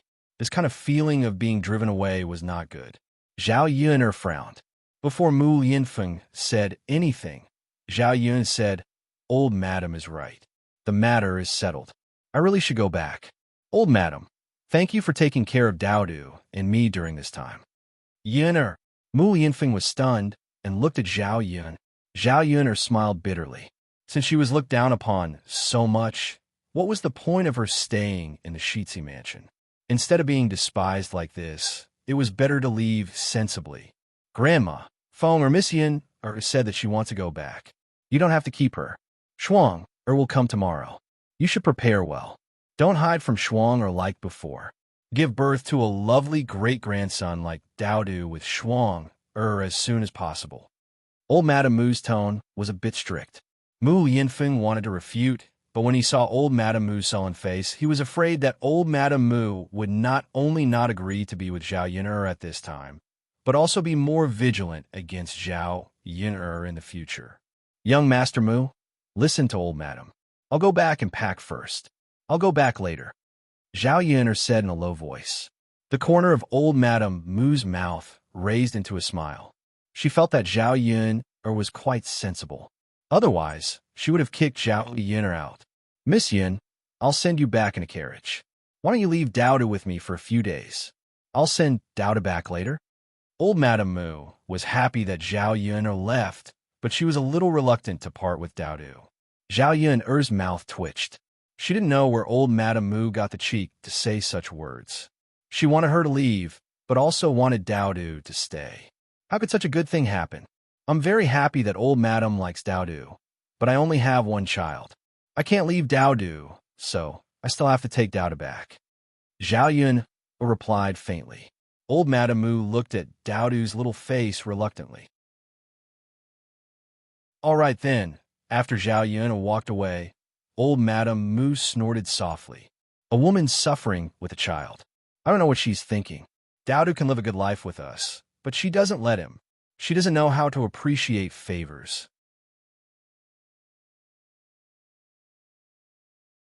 Chapter 383. You're speaking up for her. Anyway, I don't think it's necessary for a woman to make her child suffer. Daodu can have a good life with her, but she doesn't let him. Fonger, I don't want to scold you, but you should stay away from this kind of woman. Don't be bewitched by this kind of vixen. Of course, Old Madame Mu didn't say the last sentence. Mu Yinfeng saw that Old Madame Mu couldn't be persuaded and sighed slightly. "Grandma, I'll send Yin and Daodu back today." "Fonger, what are you doing? You're still injured. You should rest at home. There are many servants in the Shitsi mansion. Grandma, I want to send them back personally." Yin has been taking care of me these days. You don't want her to stay in a Sheetsy mansion for a while. You should let me send her back. Mu Lianfeng said. He was afraid that old Madame Mu wouldn't agree and would nag again, so he left in a hurry. Alas, Feng, old Madame Mu sighed again and again. She hoped that her phone just sent Zhao Yun back and didn't mean anything else. Zhao Yun packed her things. Actually, she didn't have anything.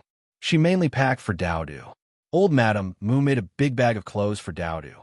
There were also some cakes and candies for Daodu. In less than half an hour, Zhao Yun finished packing. The Sheetsy mansion had also prepared the carriage. As soon as she came out of the door, she saw a man in black come forward. He looked a little hurried. Master! The man in black came forward and bowed to Mu Lianfeng respectfully. Zhao Yun had seen this man before. It was Mo Yin. Why are you in such a hurry? What's the matter? Mu Lianfeng asked. Master, there's a letter from the capital. Mo Yin said and took out a letter from his sleeve. He handed it to Mu Lianfeng. Mu Lianfeng opened it and read. Got it. Go and prepare. We'll go to the capital together tomorrow.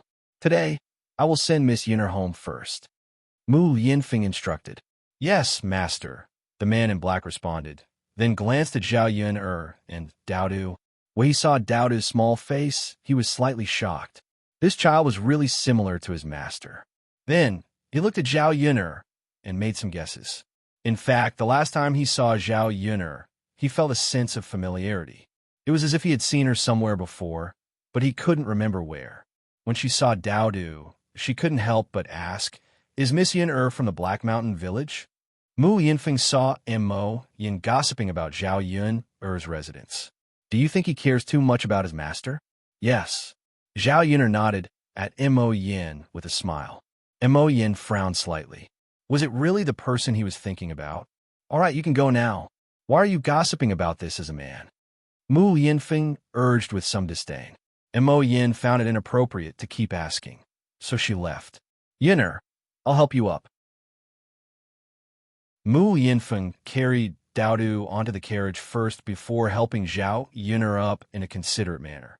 The carriage slowly made its way to the Black Mountain village. On the way, Mu Yinfeng was rather reluctant to leave. Originally, he wanted to stay for a while longer after sending Zhao Yunner back. Even if Madame Mu urged him, he wouldn't return to his estate.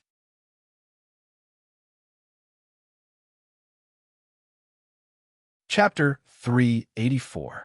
Father, will you come back after sending Daodu and Mother home? Asked Daodu. Yeah, I'm going to the capital. I won't be back for a while. I'll visit you and your mother when I'm back. All right, Father, if you're back, please come to visit Daodu and Mother as soon as possible. Yes, of course. Mu Yinfeng rubbed Daodu's head lovingly. Zhao Yun was interested in the capital that Mu Yinfeng mentioned. The capital wasn't far from Yang City, and it was only 100 miles away. In the 21st century, it would take a few hours to get there by car, but in ancient times, it would take a whole day to get there by horse carriage. Zhao Yun was planning in her heart that if she had the chance, she would go to the capital in the future. The world was very big, and she had to go out and see more of it. In addition, the capital was a big place where she could make more money. The horse carriage was much faster than the donkey, and they arrived at the village in a short while. When Zhao Yun arrived at the door of her house, she found it was a mess. Many of the vegetables that she had spent a lot of effort to grow were pulled out by someone.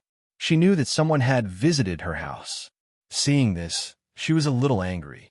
She had only been away for a few days, and someone in the village had already done something immoral. Zhao Yun ran to the kitchen to check, and found that the rice and flour in the kitchen were all gone. It seemed that someone had taken advantage of her absence to rob her house. Damn it! Zhao Yun bit her lower lip and suppressed her anger. She had an impulse to beat someone up. If she knew who it was, she would skin that person alive. Mu Yinfeng's horse carriage arrived at the village, and it attracted the attention of the villagers. Seeing that Zhao Yunner was back, they all went up to see what was going on. They had doubted Mu Yinfeng's identity before, but when they saw Mu Yinfeng's horse carriage and Mu Yinfeng's new clothes, they believed it at once. Judging from his aura, he must be someone important. There was nothing suspicious about him being the heir. Wow, It seems that Yin-er's husband is really the heir. That's right. Then it's not simple. Little Yin-er is going to have a meteoric rise. Exactly. If old Zhao's family knew that Yin-er was pregnant with the heir's child, they wouldn't drive Yin-er away. They would probably take good care of Yin-er at home. Haha. Man proposes, but God disposes. Old Zhao family deserves it. No matter how well Yin-er is doing now, it has nothing to do with them. Zhao Yun'er looked inside and out of the house. Except for the broken things in her house that were not taken away, the food and the like were all taken away, including her little donkey. She didn't think about it before she left, but now she felt that she had suffered a great loss. When Lu Fugue heard that Zhao Yun'er had returned to the village, he hurriedly rushed to Zhao Yun'er's house. Yun'er, you're back? It's great that you're back. Lu Fugue said with a smile. Yeah, Zhao Yun answered indifferently. She didn't have much enthusiasm for Lu Fugue. Her house was ruined, and she thought that Lu Fugue didn't care about it.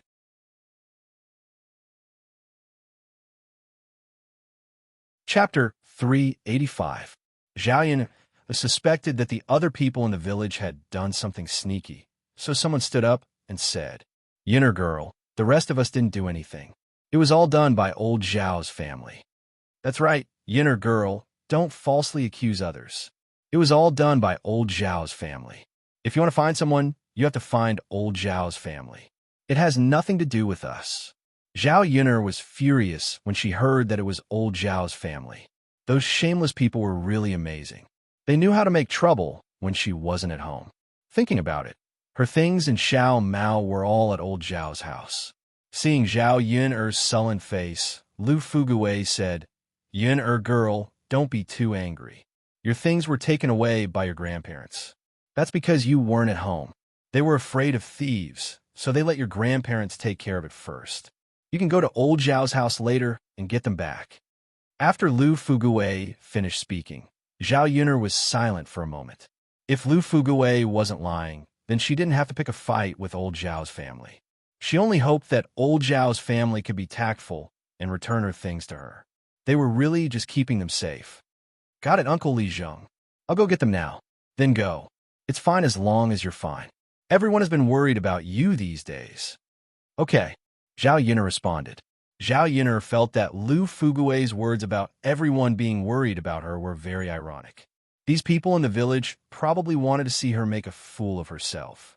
As for old Zhao's family, no one except her parents was worried about her. More and more people came to watch. A woman said loudly, Zhao Yun'er actually came back. Wasn't she arrested for harming others? Why didn't the government deal with this kind of person and release him back? The person who spoke was Chun-er's mother, Feng Yu. She had quarreled with Zhao Yun'er before, so she still held some grudges against Zhao Yun'er.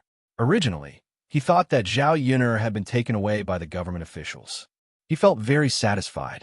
Now that he saw that Zhao Yun'er had returned safely, his heart was very unhappy. I heard that the person was not killed by Yun'er, but by Qin Hailon.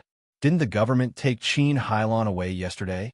Does taking Qin Hailon prove that Zhao Yun'er is innocent? Maybe it was Zhao Yun'er who did it. Now that she had Shizi's support, no one would dare to touch her. In my opinion, Miss Qin is just a scapegoat.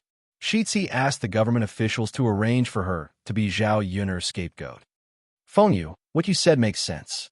Zhao Yun'er has Shizi's support, so it is very easy for her to get Zhao Yun'er out of prison.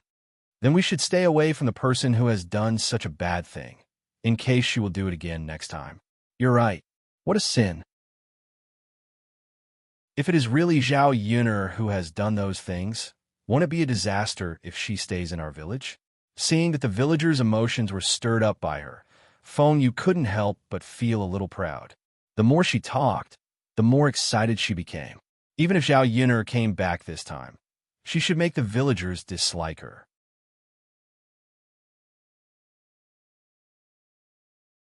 Chapter 386. The truth wasn't like that. Why should she be slandered like that? If this kind of thing was spread out, other people would follow suit. She was afraid that she wouldn't be able to stay in this village any longer. After going through so many things, Zhao Yun'er finally figured it out. People in ancient times were more difficult to educate than people in modern times. Zhao Yun had been a policewoman for many years in the 21st century. She was used to peace. Generally, she wouldn't use force if she could solve things peacefully. Now it seemed that she was wrong. The more the people here gave in to her, the more arrogant they would be. They didn't know when to stop and would bully her even more in the future. Zhao Yun'er walked to Feng Yu with a sullen face. She coldly stared at the woman who was stirring up trouble and making trouble. Being stared at by Zhao Yun, Feng Yu's heart suddenly panicked. Zhao Yun'er, what do you want to do? Why are you staring at me like that? Do you want to scare me to death? You look like a ghost. The corner of Zhao Yun'er's mouth evoked a sneer. What? I can't look at the person. I think you're guilty. Is that why you're acting like this? Do you have a guilty conscience? Who? Who's guilty? Zhao Yun'er, don't talk nonsense. I don't know what you're talking about. Feng Yu said, but didn't dare to look into Zhao Yun'er's eyes. Zhao Yun'er sneered. Your voice was so loud just now. Do you think I didn't hear it? Feng Yu was silent for a while. She thought that there was nothing wrong with what she said. Why was Zhao Yun'er so afraid of Zhao Yun'er? In front of so many people in the village, Zhao Yun wouldn't dare to do anything to her.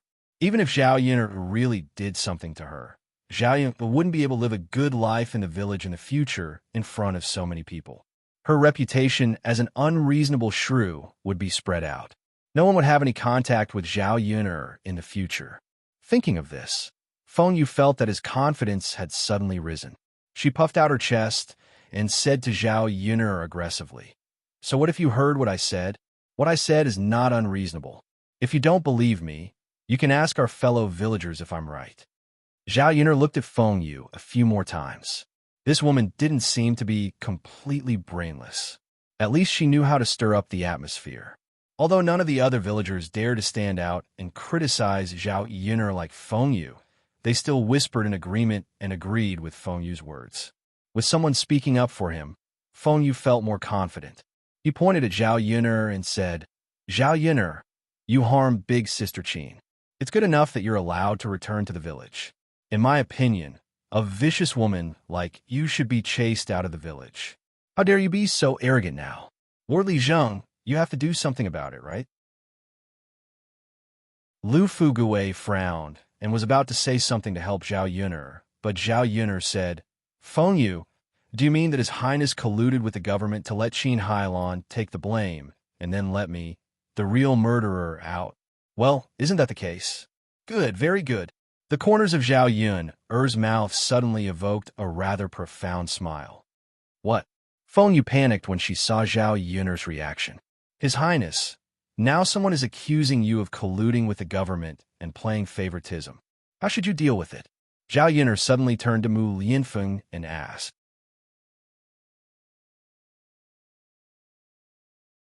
Chapter 387. The so-called exile of 3,000 miles meant that she would be sent to the extremely cold places at the border and be recorded as a slave. Her life there would definitely be more painful than being in prison. In prison, she would be able to get out after a few years or more, just like Qin Hailon. However, if she was exiled for 3,000 miles and was recorded as a slave, there would be no hope for her ever again. She might even die on the road before reaching the border. Feng Yu was so frightened by Mu Lianfeng's words that she trembled. I didn't frame you. Wasn't what I said the truth? The corners of Mu Lianfeng's mouth twitched. Of course, it's up to the authorities to decide whether or not I'm being framed.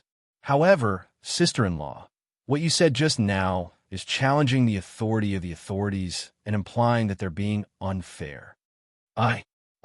After being frightened by Mu Lianfeng, Feng Yu knelt on the ground and began to plead. Your Highness, please let me off. It's all this commoner's fault.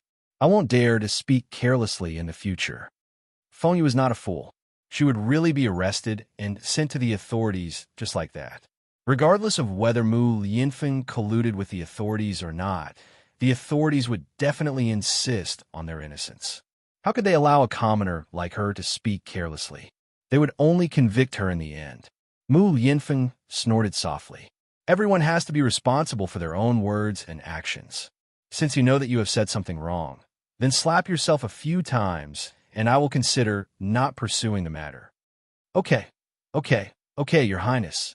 As Feng Yu spoke, she began to slap herself. After lightly scratching herself a few times, she asked embarrassedly, "Your Highness, please take a look. Is this enough? I asked you to slap yourself, but you're like scratching an itch. Since you're so unwilling, then I'll send you to the authorities," Mu Lianfeng said coldly. Feng Yu saw that Mu Lianfeng was not easy to fool.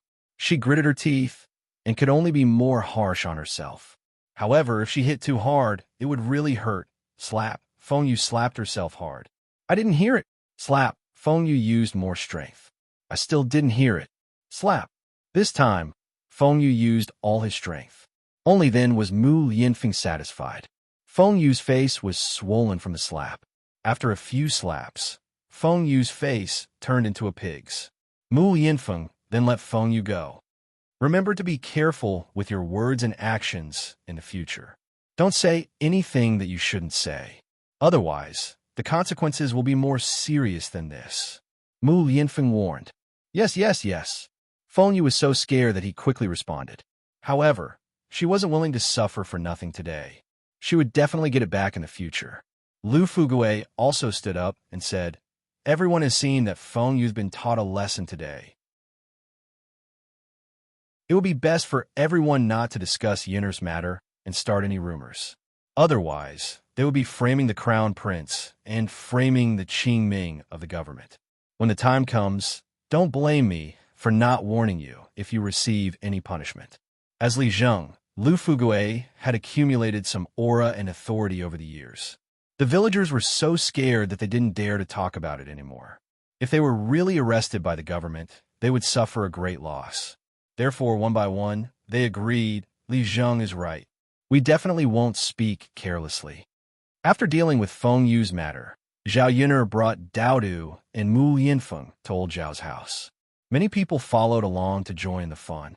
On the way, Zhao Yun'er smiled and said to Mu Lianfeng, "You really don't show mercy when you tease people." Mu Lianfeng smiled slightly.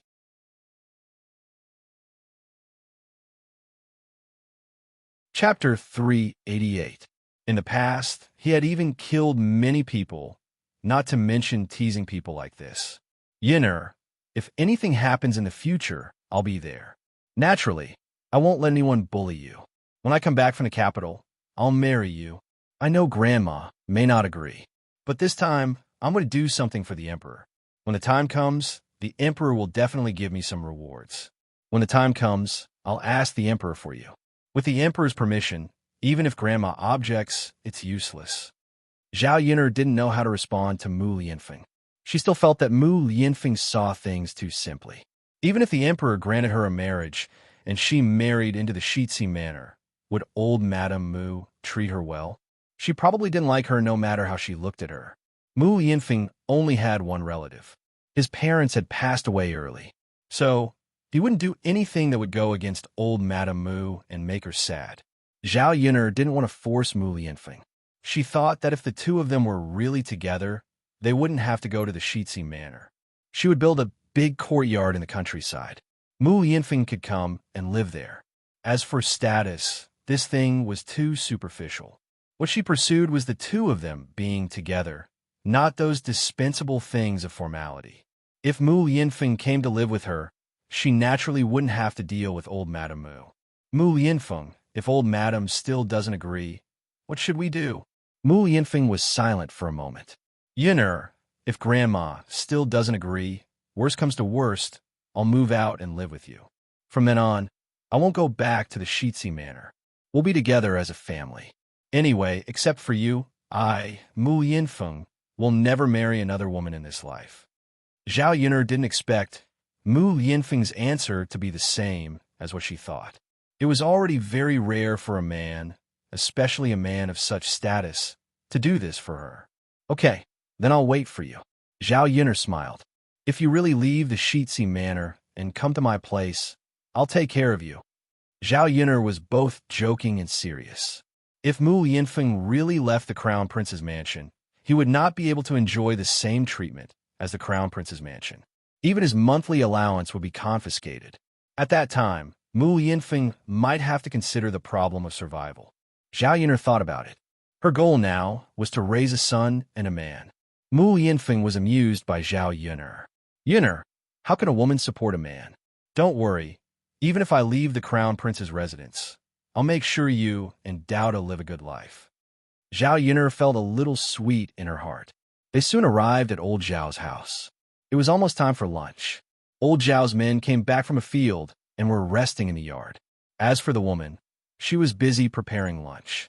Third sister-in-law, what are you doing in the courtyard? The pot is already hot. Why aren't you bringing the dishes in? You haven't finished washing them for half a day? Li Chuiying yelled at Liang Jinxiao. Coming. Liang Jinxiao responded. He carried the dishes in the basin and went to the kitchen. Hu Chunghua was also in the kitchen. She started scolding. Have you been bewitched? You're so absent-minded when doing such a small thing. If you do this again, I'll skin you alive. Liang Jinxiao lowered his head and sighed.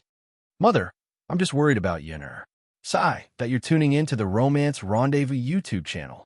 We're so grateful for your support, and don't forget to subscribe to join us on this incredible journey through captivating stories. Your generosity through donations truly makes a world of difference, as it's the primary source of revenue that allows me to expand and enhance this channel for you. Thank you from the bottom of my heart for being a part of this adventure.